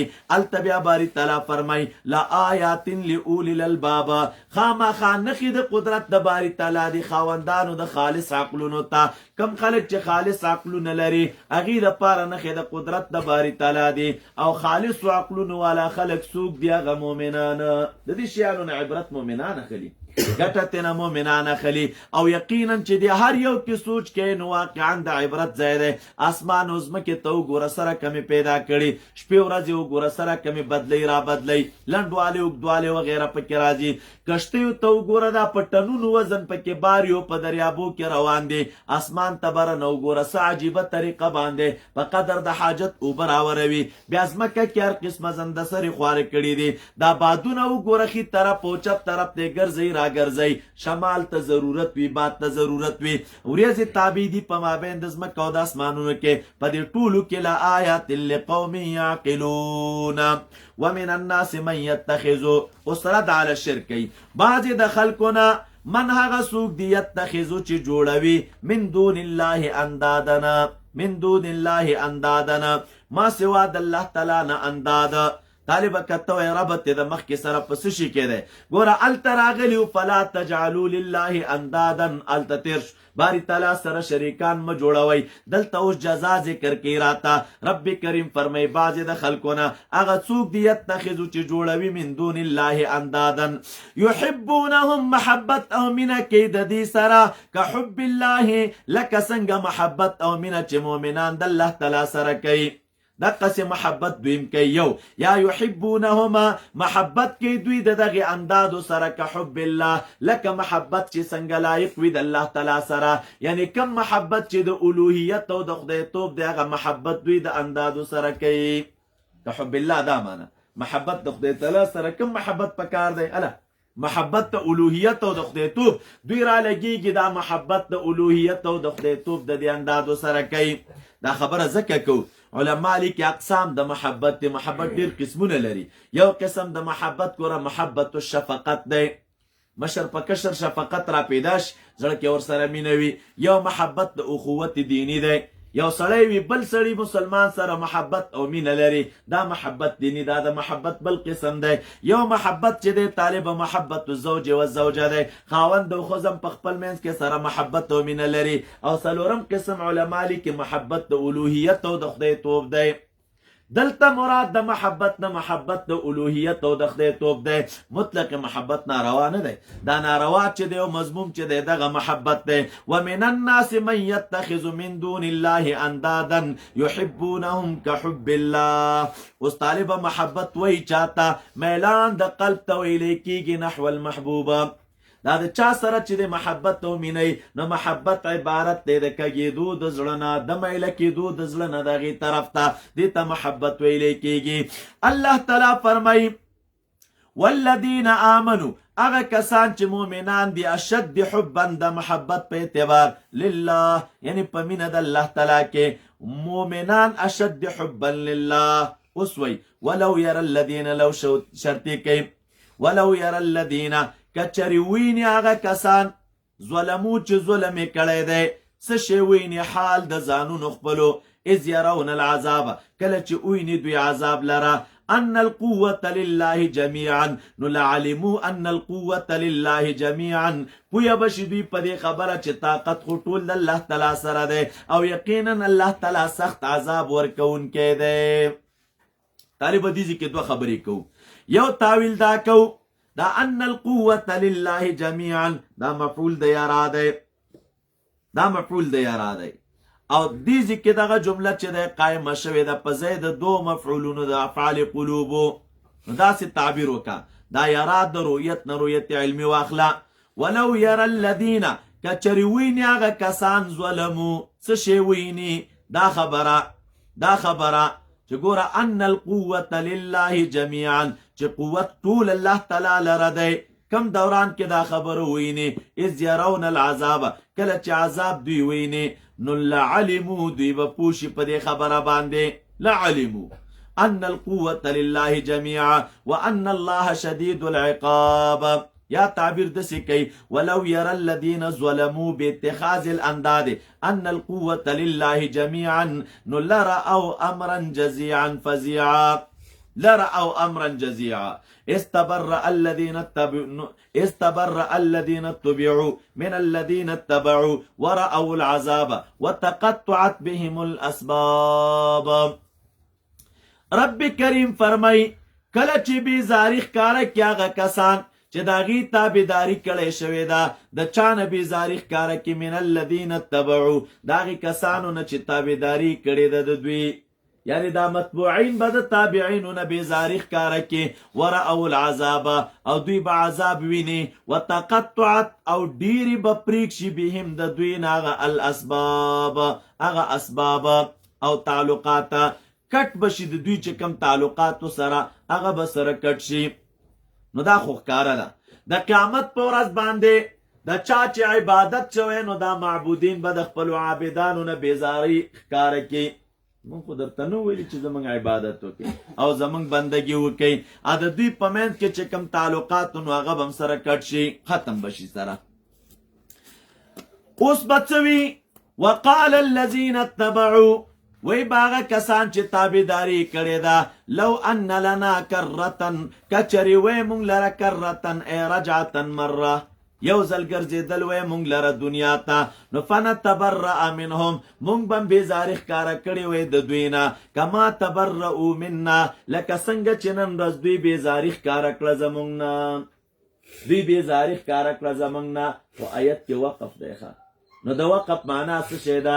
دا فریادونه به دوی کوي په هغه وخت کې، خو ګوره فریاد به ګټه نه وررسوي، بیا هېڅ پیدا به نه وررسوي، چغې به وهي. نو کذالک همدغه رنګې ښیي الله تعالی دوی ته اعمال سیئه د دوی، حسرات علیهم، د پاره د حسرتونو په دوی باندې، وما هم بخارجین من النار، او نه د دوی وتونکي من النار د اور د جهنم نه، وروستو د ننوتلو نه دغې اور ته، یا چې کله دوی اوزي نو د دې نه چې دی وتونکي نشته. مسلې ته راشي طالبه، دې ځای نه بیا یو استدلال کې وایي په دې طریقه باندې استبرأ الذین اتبعوا من الذین اتبعوا، وی کله چې ورځ د قیامت شي دا امامان به وای براءت کاره کوي د خپلو مقلدینو نه.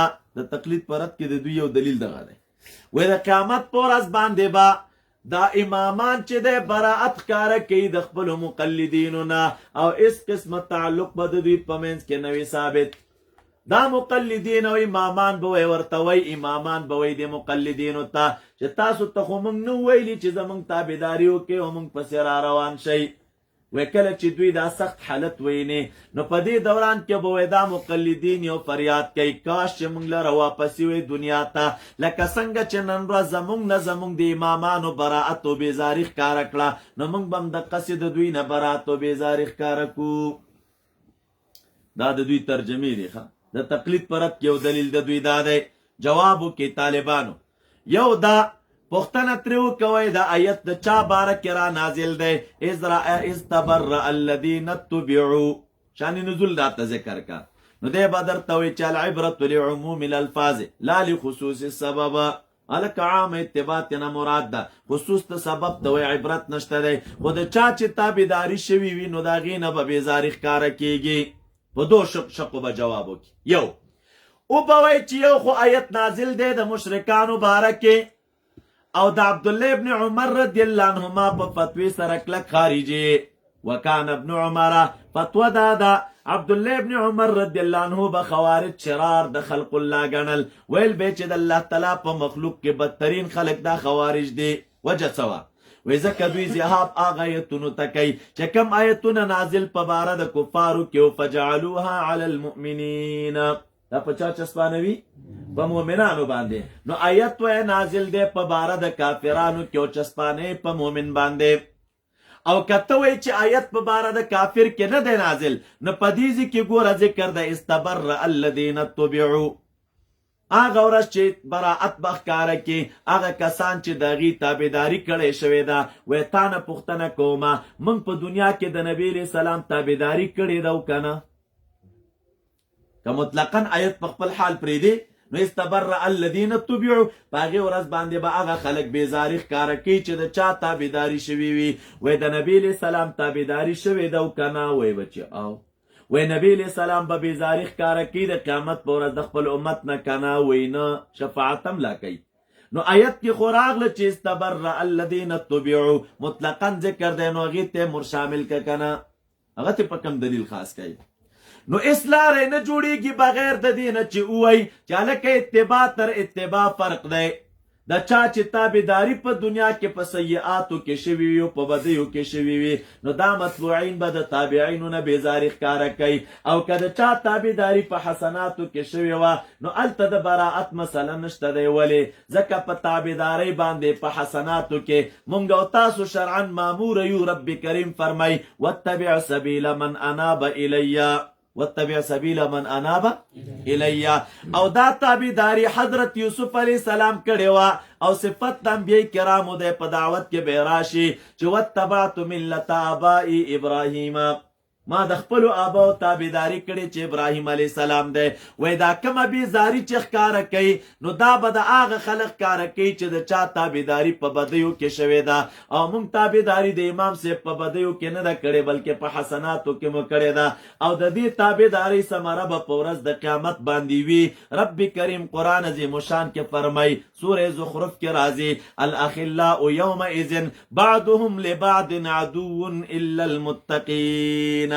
الله تعالی فرمای د قیامت په ورځ باندې به ځینې دوستان د ځینو نورو دپاره دشمنان وي مګر متقیان ترېنه مستثنا دي. د دوی دوستي به د قیامت په ورځ هم برقرار پاتې وي. امام صاحب متقي و او تابعداري چې چا کړې ده نو هغه هم متقیان دي، هغه هم متقیان دي. راځه ورپسې، یا که د پیرانو د اولیاو تابعداري مونږ کوو نو هغه بد خلک نه دي. پیرانو اولیاء د رب کریم دوستان دي. الله تعالی د ولی تعریف کې وایي رستو به راشي الذین آمنوا وکانوا یتقون. اولیاء هغه خلک دي چې ایمان لري په الله تعالی باندې او تقواداري. نو چې څوک په الله ایمان لري او تقواداري او د هغه تابعداري کېږي نو دا به په ورځ د قیامت په د خپلې تابعدارۍ باندې پښیمانه نه وي. بلکې ناز به کوي ور باندې، فخر به کوي ور باندې. موږ د اولیاو تابعداري کوو، د هغې پسې روان یو، د هغې آثار مو خپل کړي دي. سوال کوو دنیا کې چې خدایا دا به زمونږ ډېر لوی سعادت وي چې د قیامت په ورځ باندې د دې اولیاو په صف کې مونږ روان یو او د رسول اکرم صلی الله علیه وسلم د جماعت سره یو ځای کېږو. په دې مونږ پښیمانه نه یو، دلته هم ناز کوو او هلته هم ناز کوو ور باندې. دا کلکه عقیده غواړي طالبه ښه، په شپ شپ هېڅ څه شی هم نه کېږي. بس چې د چا په نقش قدم روان وي نو پې ناز پکار دی، ناز پکار دی ور باندې. کلکه عقیده ور باندې پکار ده. دا به وروسته تاسو ته راشي. عقیده د توحید چې د لوازمو نه ده، عقیده د رسالت چې موږ او تاسو یې ساتو، د عقیدې د رسالت تر څنګ یو بنیادي عقیده عقیده د ولایت هم ده. الله تعالی دوستانو ته به د دوستۍ عقیده ساتي او په دې اعتبار او په دې ناز باندې او په دې فکر باندې به تابعداري کوي او په نقش قدم به ځي چې ته به په هغې باندې حسن ظن لرې، ښه ګمان به دې وي ور باندې، او دا به دې وي چې د دې حسن ظن په ثمره کې به خدای تعالی ماته نیکه بدله راکوي. نو د هغې نه خو غټ خرکوس سړی بل نه وي که نه چې لاس یې چپهي او زړه کې پې عقیده هم نه لري که نه. خو غر کې خدای دې غر که. نو قدر یې څه شي ته کوي، احترام یې څه شي ته کوي، په جماعت کې څه شي ته چې عقیده هم پې نه لرې، مذبذبه مې فکر دې ورته هسې هندوستړی ورته ناراضه ده چې دومره ورته د دروندوالي عقیده نه لري. نو احترام یې څه شي ته کوي، مخې ته یې څه شي ته ناست دی، مرید یې څه شي دپاره یې، د فیض او د برکت ته امید ورته د څه شي نه ساتې. تمه د فیض او د برکت هغه څوک چاته ساتي چې په هغه باندې کلکه عقیده د خطوب لري. نو چې تا په عقیده د خطوب نه وي او په باطن کې د تذبذب پروت دي، نن یو شی او سبا بل شی او ګړبېږي رابړګي، نه دا چا دا سر ټیټول نه بیا سیاسي خرکوسي ده. راځئ ورپسې الله تعالی څه وایي؟ یا ایها الذین آمنوا یا ایها الناس کلوا مما فی الارض حلالا طیبا. راځئ طالبه، ربط د آیت د مخکې سره وی مخکې اثبات د توحید و، دلته رد علی الشرک، رد علی الشرک. رب کریم فرمای یا ایها الناس، ای خلکو، کلو خورئ تاسو مما فی الارض دا غسنه چې په ځمکه کې دی، حلالا حلال، طیبا پاک. خبره کوم درته، ولا تتبعوا مروانیږي تاسو خطوات شیطان، د شیطان د قدمونو پسې، انه لکم عدو مبین، یقینا دغه شیطان ستاسو د پاره دشمن دی، مبین ښکاره دشمن دی ستا، نو د دې شیطان پسې مروانیږي. آیت کې راغله یا ایها الناس کلو مما فی الارض، خورئ تاسو هغه چې په ځمکه کې دي، خورئ تاسو هغه چې په ځمکه کې دي، حلالا حلال، حلال څه معنا؟ لذت او مزې والا، طیبا پاک، مراد د طیب نه څه شی دی؟ هغه چې پاک وي، هغه چې پاک وي په حل شرعي سره. طالب راغلل آیت کې الله تعالی فرمای اے د ایمان والو خورئ تاسو، خورئ تاسو مما فی الارض. علما لیکي و یو مال تر هغه وخته پورې حلال نشي جوړېدلی چې تر څو پورې دا یو څو صفتونه پکې نه وي. یو صفت دا دی چې په دې مال کې به مال د ریا نه وي، د ربا به نه وي، حرام به نه وي، د رشوت به نه وي، د دوکې مال به نه وي، په زور به دې د چا نه نه اخیستلی، شبهه به پکې نه وي. د دغې شپږو صفتونو نه چې یو مال خالي و نو هغې مال ته حلال ویلی کېږي. او طیب چې راغی نو ځینې علما لیکي دا صفت مؤکده دی د چا دپاره؟ د حلال دپاره. او یا وی مراد د حلال نه حل شرعي دی، حل شرعي. ځینې علماو دلته فرقونه کړي دي په دې طریقه باندې، وی حلال هغه دی ما یتعلق بالذات، او طیب هغه دی چې ما یتعلق بالکسب. د حلالوالي تعلق د یو شي د ذات سره وي، دا شی حلال دی یعنی ذاتن حلال دی، او د طیب تعلق د کسب سره دی، هلکه په حلال کسب باندې دی ګټلی دی. یا مراد د حلال نه حلال خو معلوم دی، او طیب هغه دی چې بدن ته غذا او نمو ورکوي. یا علما لیکي حلال هغه چې شریعت دغه اجازه ورکړې وي، او طیب هغه دی چې بدن ته ضرر نه رسوي. بهر تقدیر رب کریم فرمای ولا تتبعوا خطوات الشیطان.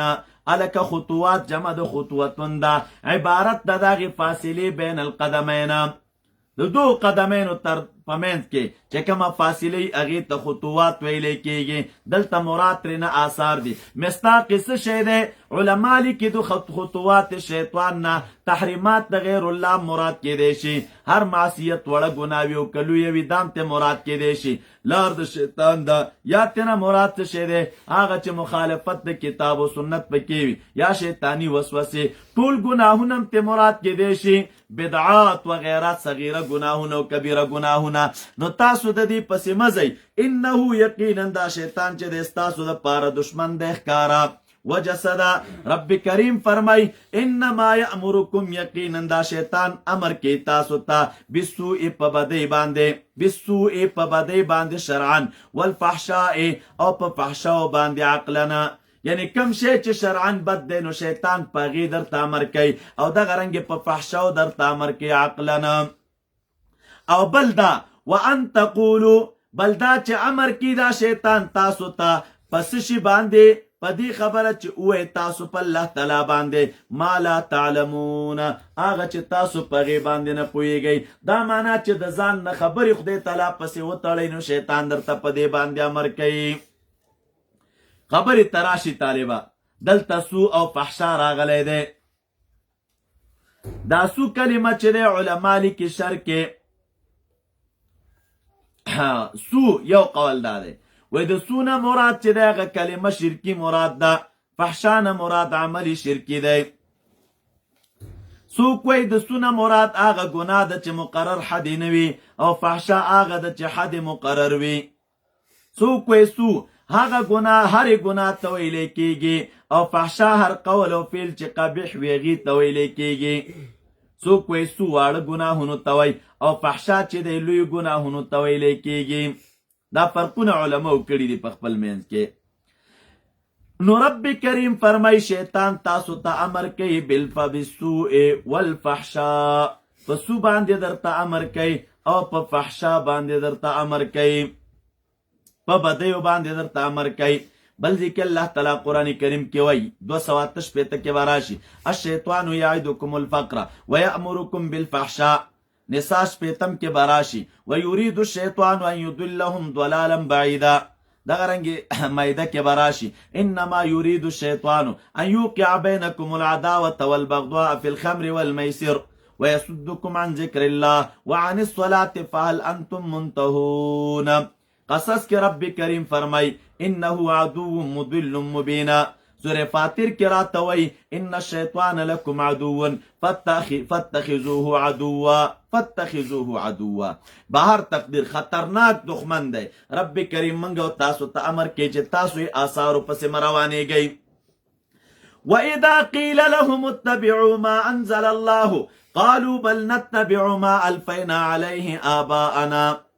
ربط آیت د مخکې سره مخکې محرمات ذکر شوله، دوی به بیا هم دا کارونه کول، ویل به چې دا کارونه دا زموږ د مشرانو نه موږ ته راپاتې دي، موږ د مشرانو کارونه دي نو ځکه یې روان یو، پرېږدو یې نه.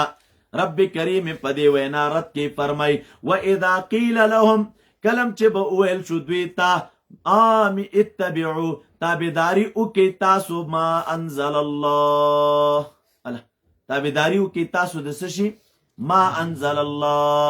نو دوی به په جواب کې څه شی ویل؟ قالو ویل بدوی بل نتبعو، بلکې مونږ تابعداري کوو د څه شي ما الفینا، د هغې چې موندلي مونږ په هغې باندې پلاران خپل، مونږ د پلارانو چې کوم مشن و په هغې پسې روان یو. اولو کان رب کریم پې رد کوي ایتبعونهما، آیا تابعداري دوی د خپلو پلارانو کوي اگر کو پلاران د دوی لا یعقلون شیئا، چې نه پوهېدل دوی په هېڅ دین باندې، ولا یهتدون، لا یعقلون شیئا، چې نه پوهېدل دوی په هېڅ دین باندې، ولا یهتدون. طالب حدیث تراشی واذا قیل لهم اتبعوا ما انزل الله. دا یو. بل ځای کې سورې لقمان کې راته رب کریم فرمای وإذا قيل لهم تعالوا إلى ما أنزل الله، تعالوا إلى ما أنزل إلى الرسول، نقالوا حسبنا ما وجدنا عليه آباءنا. سورة لقمان يوشتم. سورة زخرف كرازي دي بويل بل نتبع ما وجدنا عليه آباءنا دوشتم. او دریشتم کې رب کریم فرمای اگر کو پلاران د دوی لا یعقلون شیئا ولا یهتدون الکاغه په دین باندې نه پویدل لا یعقلون شیئا نه پویدل دوی په اس یو شی د دینه ولا یهتدون نو دغه سی گمراه پلارانو تابعداري چې دوی کینو دوی بنجات څنګه عمومي و بی بیا راشي د سیاست چې مخه تراشي و ادارت د په مقلدینو باندې و اذا قیل لهم وکله چې ویل چې دی مقلدینو ته تعالوا راش اتبعوا ما انزل الله تابعداري د ما انزل الله کې د کتاب الله کې وی دوی وی موږ پاغه پسې روان یو چې زمونږ د پلارانو زړه طریقه وا موږ د پلارانو لار پسې روان یو د پلارانو لار پسې نو غدر خو په دې طریقه باندې کې چې دا اتباع د پلارانو چې کوم مونږ تاسو کو دا د یو تعبیر ورکی ورته چې د ما انزل الله د تابعداري سره په ټکر او تعارض کې واقع کی وې کې د منزل الله تابعداري یو شی او دا نیکونو مشرانو پسې چې دوی روان دي دا بیل شی دا دوانه سره په ټکر کې دي نو تعبیر د سکی دا کار ناروا دی نه تاسو به اول ورته وای و اذا قیل لهم الله دې شیخ صاحب درجات بلند کې مبارک به فرمایل کلم چې مباحث راغی ورته وی اذا قیل لهم کدا هم ضمیر د غایب دی وی دا ضمیر چا ته راجع دی اذا قیل لهم مرجع د ضمیر اخایا مرجع د ضمیر اخایا چا ته راجع دی ته خو آیت پیش کوي پرد د تقلید کې و اذا قیل لهم کله چې ویل چې دوی ته د مقلدینو ته اتبعوا ما انزل الله وختنه ته کوئی کوم تفسیر لیکلی دی چې دلته مراد د دین مقلدین دی یو تفسیر راوخایا مرجع د ضمیر را تراوخه او حواله به پیش کړي نو چې بیا هم څومره تورات توشي حواله نشي پیش کولای او باوی چل عبرت لعموم الالفاظ امکه زړی خبره چې پاس منګو تاسو وکړي یو بداور ته چې آیت نازل د مشرکانو بارکه دی عبد الله ابن عمر رضی الله عنهما په فتوا باندې خارجي د کافرانو آیتونه په مؤمنانو چسپانه بل با مکه زړه خبر او کې چې اتباع تر اتباع فرق دی اتباع تر اتباع منګه چې کومه تابعداري د اسلاف وکړو پغه موږ مامور یو وتبع سبیل من اناب الی او چې کومه بد تابعداري ونه هغه دلته تابعداري په سیئات مراد ده او قرینه په څه شی ده چې د تابعداري نه تابعداري په سیئات مراد ده رب کریم فرمای اولو کان آباؤهم الا لا یعقلون بیت چې دین نه پوهېدل نو تاسو چې امام صاحب په دین نه پوهېږي امام صاحب ته خو دوی امام اعظم وي زمونږ امام دی نو چې موږ دغه سلوي امام تابعداري کو نو هغه خو په دین پوهېږي او رب کریم وی اولو کان آباؤهم لا یعقلون شیئا په هېڅ دین هم نه پوهېدله نو د هغې اتباع او د دې اتباع ترمنځ فرق دی ښه دعا مغه دعا د طالب خو سوری دی غلط کړی ښه راځي ورپسې ومثل الذین او د الفینا چې راغی بل نتبع ما الفینا ګوره دیزی کې دوه کلمات دي الفینا او وجدنا د الفینا کلمه علما لیکي استعمالیږي په معقولاتو کې او وجدنا چې دی دا استعمالیږي په معقولاتو محسوساتو دوانو کې ومثل الذین کفروا مثال د هغې کسانو کفروا مخکې مو ویل چې مثال ذکر کوي دا تقدیر مور سره ولګوه ومن یدعوهم الی الهدى مثال د هغې کسانو چې کافران دي او مثال د هغې کسانو چې دوی را بلی د هدایت طرف ته کمثل الذی پشان د مثال د بهایمو د هغې کس دی ینعقو چې چغې وهي هغه ته سارو ته بما لا یسمعو چې نه اورېده الا دعاء مگر را بلنه د قریب او نږدې نه ونداء او آواز د لرې نه من بعید نه د دوی مثال پشان د سارو دی سارو ته چغې مالک وهي نو نور شی اوري نه خو صرف په غوږ یو شی لګېږي چې دا راته څه وایي نور همدقسې رب کریم وایي دوی هم دی داعي لګیا دی دوی ته دعوت ورکوي او دوی اوري نه بس هسې په غوږ لګېږي چې څه وینا ده څه شی خو دي ولیکن ځان ور باندې نه پوهې کوي صم بکم عمي تعبیر مو مخکې کړی او سره د تفصیله فهم لا یعقلون اوس الله تعالی یو خاص خطاب ذکر کوي وروستو د عام خطاب نه یا ایها الذین آمنوا ای د ایمان والو کلوا من طیبات ما رزقناکم خورئ تاسو د پاکې هغې نه چې ما روزي درکړې ده تاسو ته واشکروا لله شکر ادا کوئ الله تعالی لره په هغه څه چې تاسو ته حلال کړي دي ان کنتم ایاهو که چرې تاسو دغې اله العالمین لره تعبدون عبادت کوونکي یا د الله عبادت کون کیي نو د غذات ته شکر وباسي. انما حرم علیکم المیتا، انما حرم عنوان د آیت دی. الله تعالی دی کې چې ذکر کوي هغه محرمات ذکر کی راتا چې کوم اتفاقی محرماتو. رب کریم فرمای انما حرم، یقینا خبر دادا بلندا، حرم علیکم المیتا، الله تعالی حرام کړي په تاسو باندې مردار، والدم وین مسفوحه او غوخه د خنزیره، وما اهل به لغیر الله، او هغه ساروی چې आवाज اوچت کړي شوی پاغي باندې په وخت د ذبح کې بغیر لغیر الله، پنوم د غیر الله ذبح شوی وي نو هغه په تاسو حرام کړي شوی دی. طالبه کته وي چې دا انما حرمه کې ګوره انما خو کلمه د حصر ده، او د حصر معنا خو بداوي چې په تاسو باندې صرف او صرف دا شیان حرام شوي دي، او سره د دې نه چې محرمات خدا سلور نه دي بلکې نورم ډیر دي را ذکر کیږي هغه محرمات. نو د انما فایده څه شی ده؟ نو دلته علما جواب ذکر کوي انما حرم، انما حرم دا حصر یا حصر اضافي دی، حصر اضافي دی، دا یو تعبیر. دا معنا یا دا جواب کو چې مراد دلته د محرماتونه محرمات اتفاقی دي فی الادیان کلها، یو یا وای دا انما دلته د پاره د نفس تاکید راغله، نه د پاره د چا د حصر یا د تاکید د پاره ده، د حصر د پاره نه ده. او که د حصر د پاره شي نو مراد به وي د محرماتونه محرمات اتفاقی دي په ټولو دینونو کې، ټولو دینونو کې چې الله تعالی کوم سيزونه حرام کړي نو هغه دا سلور دي. یو پکې طالبه میته ده، میته چاته ویل کېږي علما لیکي هغه ساروي ته ویل کېږي چې شرعا نوي ذبح شوي، شرعا نوي ذبح شوي. نو شرعي ذبح بیا تاسو هدايه کې ویل دوه قسمه ده، یو زکات او ذبح استراری ده او بل اختیاری ده. اختیاری ذبح دا د ساروی سملوه او په مری دی ورته چاړه راکش کړه، د اختیاری ذبح ده. استراری ذبح بیا دا ده ساروی در نوبو ته پریوت ودی وشته په غشي باندې کار دی ولی ګور پسې وغیره، نو دې ته چې د ذبح استراری ویلې کېږي. نو چې کم ساروی په یو د دغه دوه طریقو باندې ذبح نشي نو هغې ته مردار وای. دویم دم ذکر دی، مراد د دم نه مطلق وینه نه ده بلکې مراد د وینې نه هغه وینه مسفوحه ده. رستو تفصیل راځي والدم المسفوحه. لحم الخنزیر راغلی دلته ګر چې غوښه ذکر ده خو علما لیکي مراد ترې نه ټول خنزیر دی. ولحم الخنزیر په تاسو حرامه کړی شوې ده غوښه د خنزیره. وما اهل به او هغه څاروی چې اواز اوچت کړی شوی په هغې باندې په وخت د ذبحه کې لغیر الله د غیر الله په نوم باندې ذبحه شوی وي. اوس راځه فمن اضطر نو چې څوک مجبور شه، فمن اضطر څوک مجبور شه دا معنا نور شی ورسره نشته دی او دا مردار شته او دی مجبور شه خوراک کولو ته.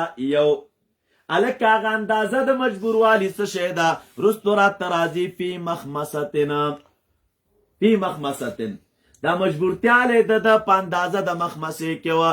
مخمسه دې ته ویلی کېږي چې دا تشي نور پکې ورننوتلي وه، دومره ولږې ته ورسېده چې دا تشي همداسې پکې نور ورننوتلي وه او خوف د هلاکت و.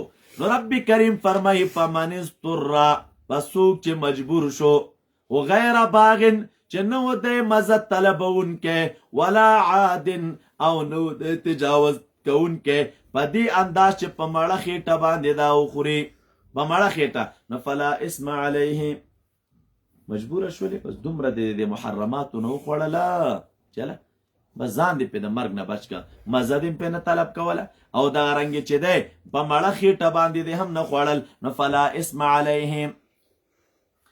یا ځینې علما دا تقدیر لګوي فمن اضطر غیر باغن د باغي نه معنا دا ده چې باغي په نورو ملګرو بغاوت نه و کړی، باغي نه وه هغه باغي ته نه مراد دی. ولا عادن نو باغي نو دا معنا باغي نو او تجاوز کوونکی نو نو فلا اسم علیه دا تعبیر هم چا کړی خو هغه ښه تعبیر دی. فمن اضطر غیر باغ ولا عاد او د دین خوراک کو نو فلا اسم علیه ان الله غفور رحیم. او دغه چې دی وخوړه نو خو تیمه نه دی او دی خوړه نو الله تعالی غفور ذات دی او رحیم ذات دی. اوس بیا تخویف راته ذکر کوي لکاتمی الحق. الله تعالی فرمایي ان الذين يكتمون، یقینا هغه کسان چې پټوي ما انزل الله، هغه چې نازل کړي الله تعالی من الکتاب د کتاب نه.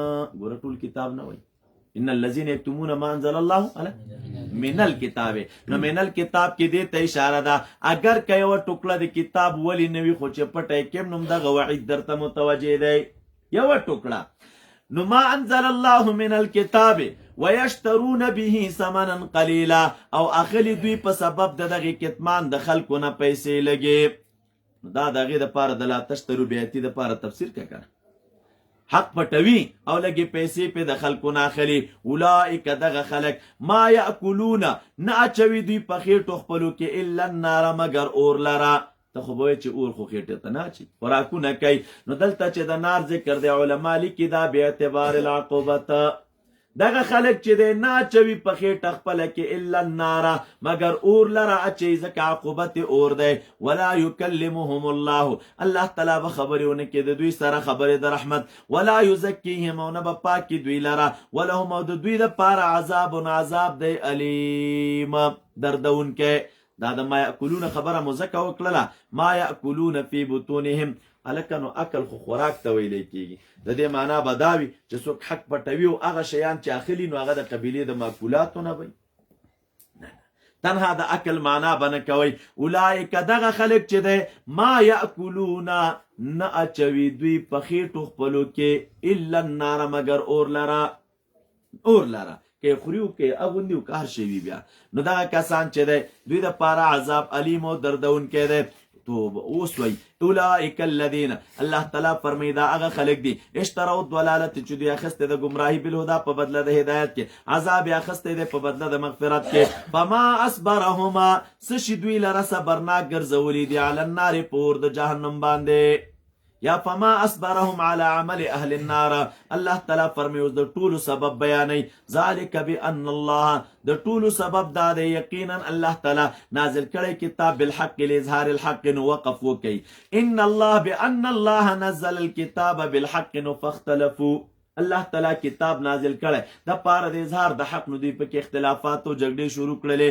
رب کریم فرمای وان الذين اختلفوا في الكتاب، یقینا هغه کسان چې په کتاب کې اختلاف کوي مختلف دي په کتاب کې لفي شقاق، نو دوی په دشمنی او ضد کې دي بعید لره د حق نه په مراحل سره. ډیر د حق نه چې دوی لري دي په ډیرو مرحلو سره. د دې ځای نه اخوته طالبه د دغه کتاب د دغه صورت درېمه حصه شروع کیږي. دا د تر آیت 253 پورې خلاصه د دې حصې څه شی ده. په دې ځای کې هم لکه څنګه چې مخکې 4 بابونه دلته هم 4 بابونه دي. باب اول دی تر آیت نمبر 195 پورې. په دې کې امور 10 ذکر کیږي لتهذیب النفوس عقیدتا و خلقنا، د پاره د تهذیب د نفوسو هم په اعتبار د عقیدې سره او هم په اعتبار د اخلاقو سره. او دغه اصلاح چې ده وهذا لاصلاح الافراد، دا کوم اخلاق چې دلته ذکر کیږي نو دا د پاره د اصلاح د چا دي؟ د افرادو دي. 15 هغه دي چې تعلق د زړه سره دی او 15 هغه دي چې تعلق د ظاهر بدن سره دی. نو دا به ذکر کې په 100 کې بیا ذکر د امور 4 سیاسیو دی د پاره د حفظ د نفوسو او د اموالو. یو دغه نه قصاص دی د پاره د حفظ د نفوس او ظاهرو په 180 کې. بیا چې د صيام دی د پاره د حفظ د نفوس من حيث الاخلاق الباطنيه په 183 کې. دریم حفاظت د اموالو دی په وصیت شرعي سره په 180 کې. څلورم نهي د اکل د اموالو نه بالباطل په 180 کې. بیا په دې کې بیا ثم في بحث الصيام، په بحث د صيام او د روزو کې چې دی بیان د امور 500 د یو فرضیت د صوم اولنی آیت کې سره د ذکر د حکمت نه په 183 کې. دویم تعداد د هغې بالایام للتقلیل، بیا ذکر د رخصت دی د وجه د عذر نه، ذکر د فدیې دی په 184 کې.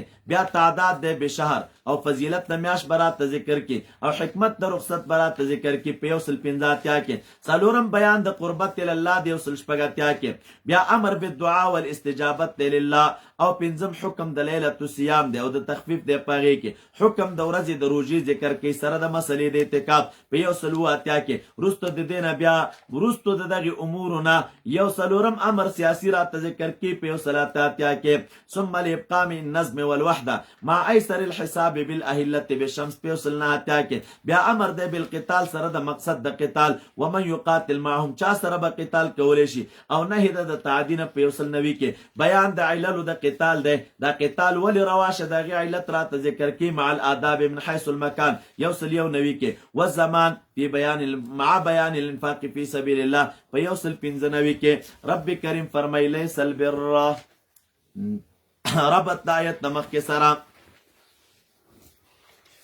په دې طریقه باندې دی مخکې اشترا ذکر شو اشترا نو دوی دی یهودو بویلې نامونږه ښه خلک یو مونږ ښه خلک یو ځکه مونږ چې د مخ قبلې ته ګرځو منځونه کوو رب کریم او فرمیل لیس البر نیکی دا نه ده چې تاسو مخونه ګرځوئ په طرف د مشرق او مغرب باندې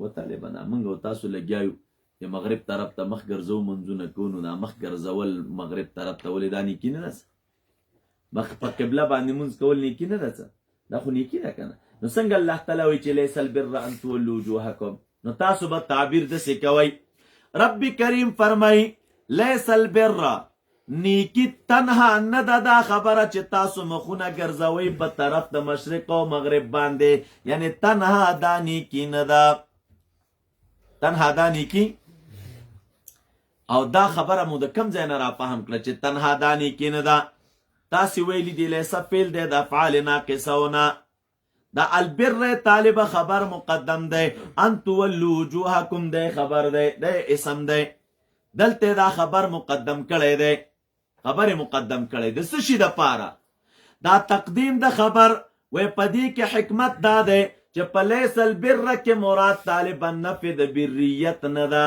بلکې په لیس البر کې مراد چې د نفي د اختصاص د بریت ده نفي د نیکی نه ده چې نیکی نه پی کوي بلکې دلته نفي د اختصاص د بریت ده چې معنا ده تنها دا نیکی نه ده تنها دا نیکی نه ده نو لیس البر ان تولوا وجوهکم قبل المشرق والمغرب ملا صاحب تنها دا به نیکی نه وي چې پیسې دې راپورته کړي دي او مسواک دې په جب کې ایښی دی او په مانځه ولاړې نه نو عقیدې ته فکر کوه ولکن البر من آمن بالله ولکن البر تنها په منځونو نه کېږي لیکن نیکی دادا من آمن بالله ولكن البر لیکن نیکی دادا من آمن بالله الکه د من آمن عطف په بر سره کم کوي دا بر خو وصف دی او من آمن څه شی دی ذات دی نو ذات خو په وصف نه حملیږي دا حمل سره کم کوي نو داسې تعبیر وکړه ولكن البر ای لکن ذل بر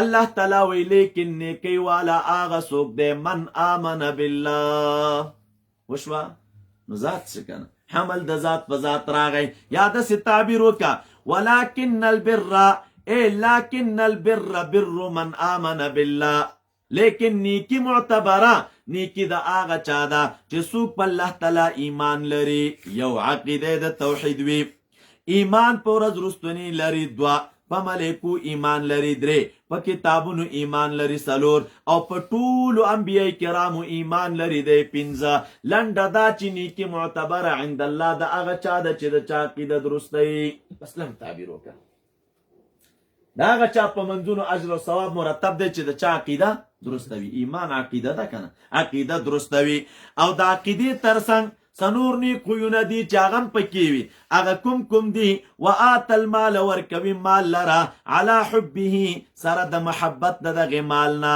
ذوي القربا رشته دارانو ته یتیمانو مسکینانو ته مسافرو ته والسائلین او محتاجو ته وفي الرقاب او په ازادولو د سټونو کې بندیان ازادوي ورباندې نو د علی حبه کې ضمیر چا ته راجع کوي مال تا وآت المال ورکوي مال لرا علا حبه سره د محبت د دغه مال یعنی مال سره مینم شته دی او د محبت او د مینې باوجود بیا هم دی دا مال رشتہ دارانو ته ورکوي یتیمانو مسکینانو ته ورکوي مسافرو ته ورکوي او محتاجو ته ورکوي او سټونه پې ازادوي معنا غلامان پې ازادوي دا یو تعبیر یا حبه کې ضمیر راجع کې ایتا تا ایتا نو داسې تعبیر وکا وآت المال ورکوي مال لرا علا حبه سره د محبت د دغه ورکړي یعنی دا دی چې کم مال ورکوي نو د ورکړي سره محبت دی دا به د نیکانو صفت دی ښه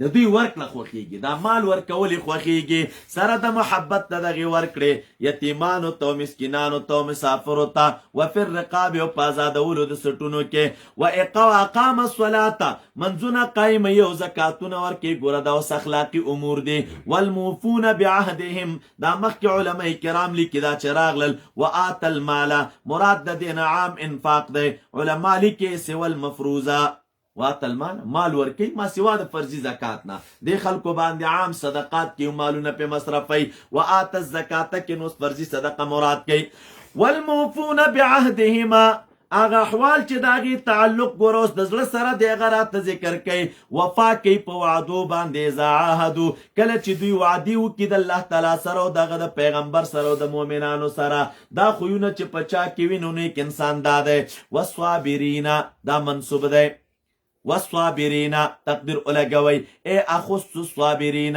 یو یا امدح الصابرین الله تعالی وی صفت کو مزه یا خاص کو مزه په اجر او ثواب سره صبر کون کې خلق فی الباساء والضراء په حالت د چا کې د فراخي کې او په حالت د فی الباساء والضراء په حالت د سختي د مال کې او په حالت د ضرر بدني کې صابرین داغه مسله د نظام شرعي د نو کلکواله طرف ته دې تکلک خلق پکار دي د نظام شرعي د پاره نو هغه خلق چې صبر کوي فی الباساء والضراء یو وحین البعث او په وخت د قتال کې کله چې دښمن سره مخامخ شي نو په دوران کې صبر کوي نو دغه سي خلق چې وینو ګوره دا ارکان د نظام شرعي دي نظام شرعي د دې مخلوق نه جوړیږي ښه چې عقیده درسته وي عمل درست وي صبرناک خلق وي نو داسې خلک چې راغون شو نو دا ارکان د نظام دی رب کریم فرمای دغه مذکور صفتونه چې پکې و نو اولئک الذین صدقوا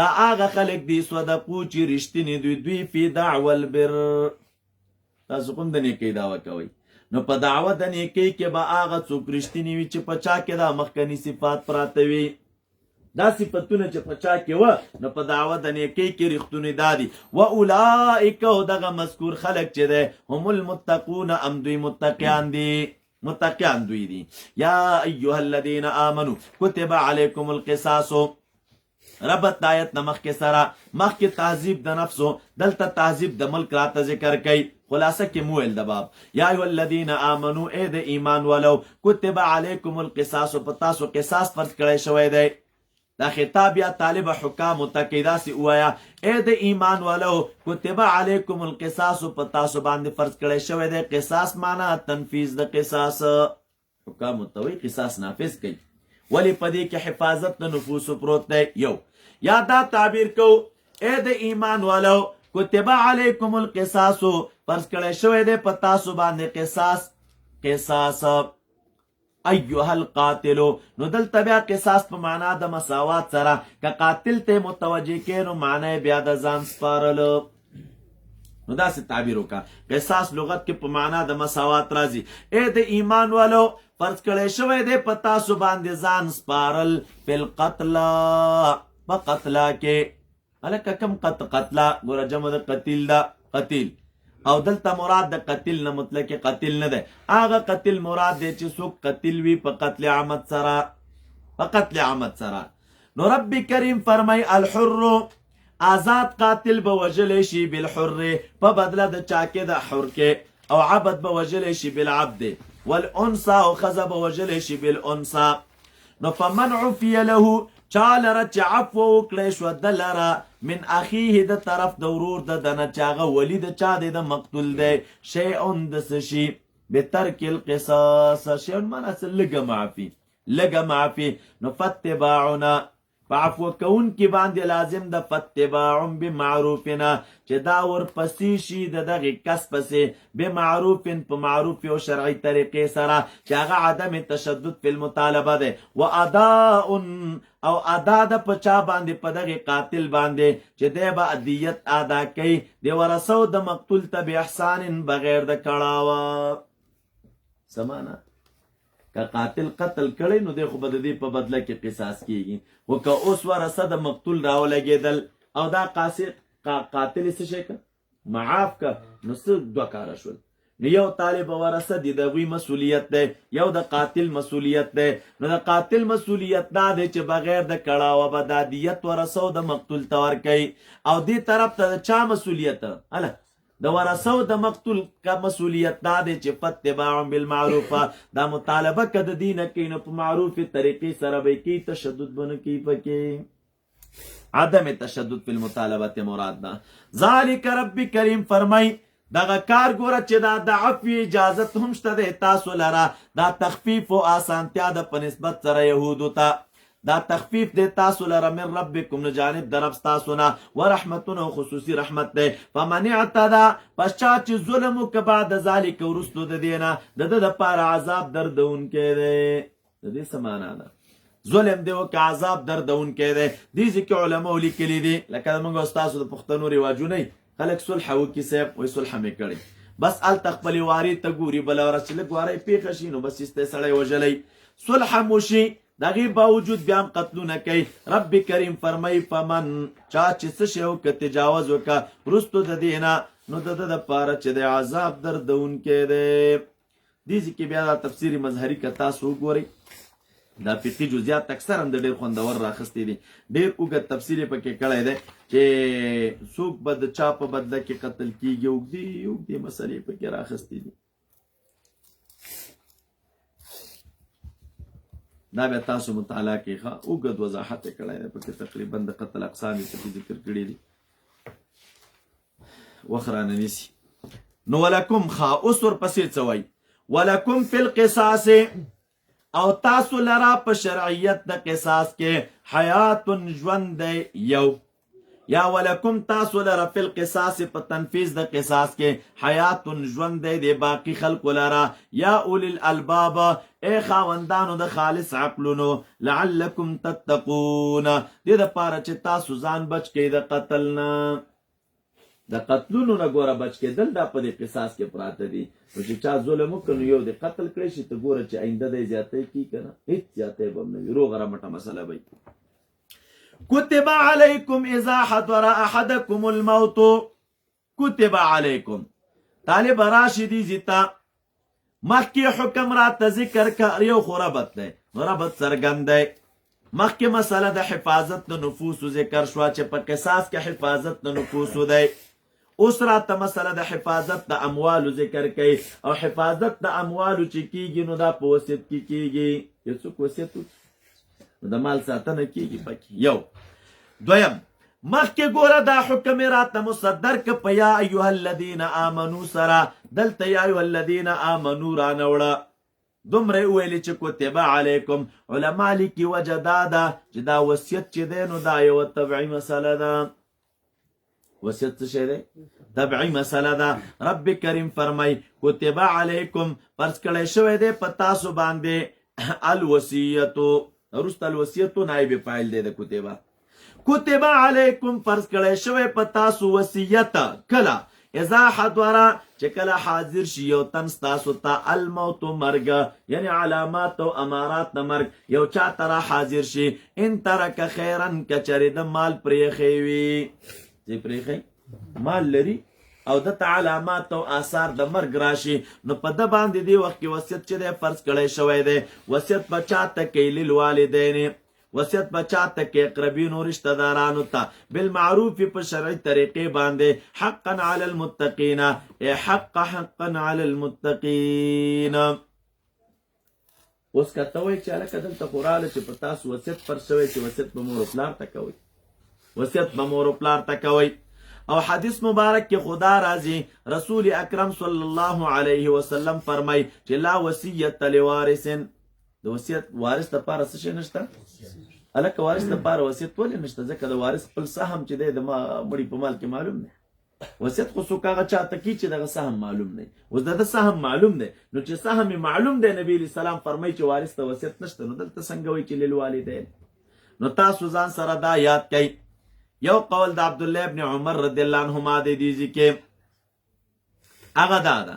عبدالله ابن عمر صاحب وایي چې دا آیت منسوخ دی په چا باندې؟ په آیتونو د میراث. نو هغه ورلره ناسخ شو، دا ورلره منسوخه.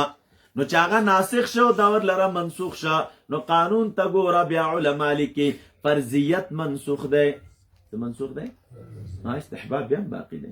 یو دویمه وجه علما دا ذکر کوي، وی مراد دلته د چانه د والدینو نه هغه والدین دي چې کوم والدین کافر وي. نو مسلمان والد خو وارث دی، کافر مور و پلار موارث نشي جوړېدلی. نو وصیت به د هغې په باره کې کېږي اگر کم کافر دي. نو بنا په دې باندې بیا آیت منسوخ نه دی. درېیمه وجه علما دا ذکر کوي، دې ځکه چې دی دا للوالدین کې لام راغلی، دا لام په معنا د اله سره دی.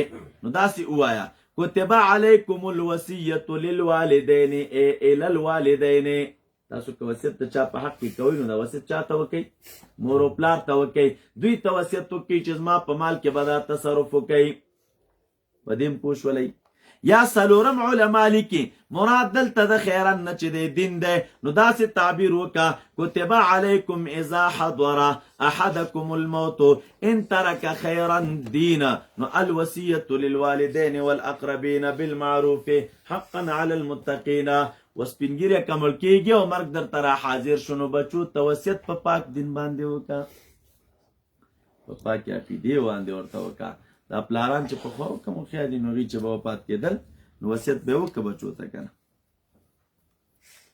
هلکه ګوره زه وفات کېږم خو نوې ډلې ټپلې به راوځي، پام کوئ چې د چا پسې روان نه شي. دا به هر سپینګیري وصیت کوم خپلو بچو ته، او وروسته به یې بچیان خم بیا د دې نوو ډلو ټپلو سره به نه ملګري کېدل. ولې وایي موږ ته پلار په دې وصیت کړی دی، پلار به رانه قبر کې خفه شي. داسې اصطلاح د عوامو منځ کې وه که نه. اوس دا وصیتونه نه دي، نو چې پلار مړ شي په درېیمه ورځ زوی وابي، او زوی وابي کېږي ځکه وابي ورته یې قرآن وهلی چې 2 لکه روپۍ خیرات پسې کوي. دا ځان سره ولې نه مصرفوې ته؟ نو دا خو ډېره اسانه خبره، 2 لکه روپۍ زه نه مصرفوم که نه. نو دا اسانه مسلې ورته کې خبره جوړه ده. فمن بدله، پس چا چې بدل کړي وصیت لره من بعد ما سمعه، وروستو د دې نه چې د علم راغی په دې وصیت، نو فانما اسمه، یقینا ګناه ده دی علی الذین په هغې کسانو باندې د یبدلونه، په موسی نه ده ښه، ګناه په هغه چا ده چې چا وصیت بدل کړی وي. ان الله، یقینا الله تعالی سمیع دی او اورېدونکی دی وینا لره، او علیم دی په فعل د وصي باندې. فمن خافه، پس که چرته ویریږي څوک من موسن د وصیت کوونکي نه، کله په معنا د علم وي که نه، آینده کې څوک ویریږي د وصیت کوونکي نه، جنفن د میلان د حق نه، او اسمن خطأن، او اسمن یا د ګناه نه یریږي قصدن، یریږي چېره دا به یا قصدن ګناه وکړي یا به خطا شي پکې. په اصلح، نو صلح وکړه بینهم ما بین د وارث او په ما بین د موصالحو کې، نو فلا اسم علیه، ان الله، یقینا الله تعالی غفور ذات دی او رحیم ذات دی. یا ایها الذین آمنوا کتب علیکم الصیام، ربط مخکې اصلاح د نفس و دلته احیا د روح ده. روح کې چې د حیات راځي کنه، نو دا په وجه د روژې راځي. ای د ایمان والو کتب علیکم الصیام، په تاسو روژه فرض کړی شوې ده. الصیام جمع د صوم د طالبه روژه، نو یا معنا دا ده چې روژه در باندې فرض کړی شوی، یا روژه نیول در باندې فرض کړی شوی. کما کتب لکه چې فرض کړی شوی و ده علی الذین من قبلکم، په هغې کسانو باندې چې کوم مخکې ستاسو نه. تشبیه دلته طالبه یا په فرضیت کې ده او یا په عادت کې. دا خبره دا ده چې تشبیه په فرضیت کې ده، لکه څنګه چې مخکنو خلکو باندې روژه فرض وه، نو په تاسو باندې هم فرض کړی شوې ده. لعلکم تتقون، دې دپاره چې متقیان جوړ شي تاسو، یا لعلکم تتقون من المعاصی. هلکه نفس کې شرور پراته دي که نه، او د روژې په وجه باندې په نفس کې تزکیه او اصلاح راځي، ځکه نفس خو لږه نه غواړي، او ته چې وږی کوې خو غرق دی که نه. نو لعلکم تتقون. اوس روژه څومره ونیسم؟ دا خو راغله چې روژه تاسو ونیسئ ایاما معدودات. رب کریم فرمای صومو ایاما معدودات، روژې ونیسئ تاسو ایاما هغه ورځې معدودات د شماره. دا معدودات کې علما لیکي یا معدود اقلیت ته ویل کېږي یا دا معنا چې خلک شماري صوموا ایاما معدودات څه شمار ورځې دي مړه ټول کال خو نه دی ترغیب ته کنه یو میاشت نو 10 ورځې دي نو دا ونیسئ نو دې ته ایام معدودات ځکه وایي یا صوموا ایاما معدودات روژې ونیسئ تاسو هغه ورځې معدودې نو د ایام معدودات ورته ولې وایي ځکه خلک روژه شماري کنه ګوره چې یوه روژه مونیسي که نه وایي خیره یوه خو خلاصه شوه بیا چې دوه شي نو وایي دوه شوې داسې پسې ځه نو ځکه ورته معدودات وایي رب کریم اوس فرمایي نو هر څوک به یې نیسي نه فمن کان منکم مریض پس څوک چې وي منکم ستاسو نه مریض یو قسم مریض څه شی طالبه څه شی وي تنها د مریض تعبیر ونه کړي مریض خو دا هم ده چې په سر یې درد او مریض خو دا هم ده چې سترګې خوږېږي نو دی به هم روژه پرېږدي وایي نه فمن کان منکم پس هر هغه څوک چې وي د تاسو نه مریض یو قسم مریضه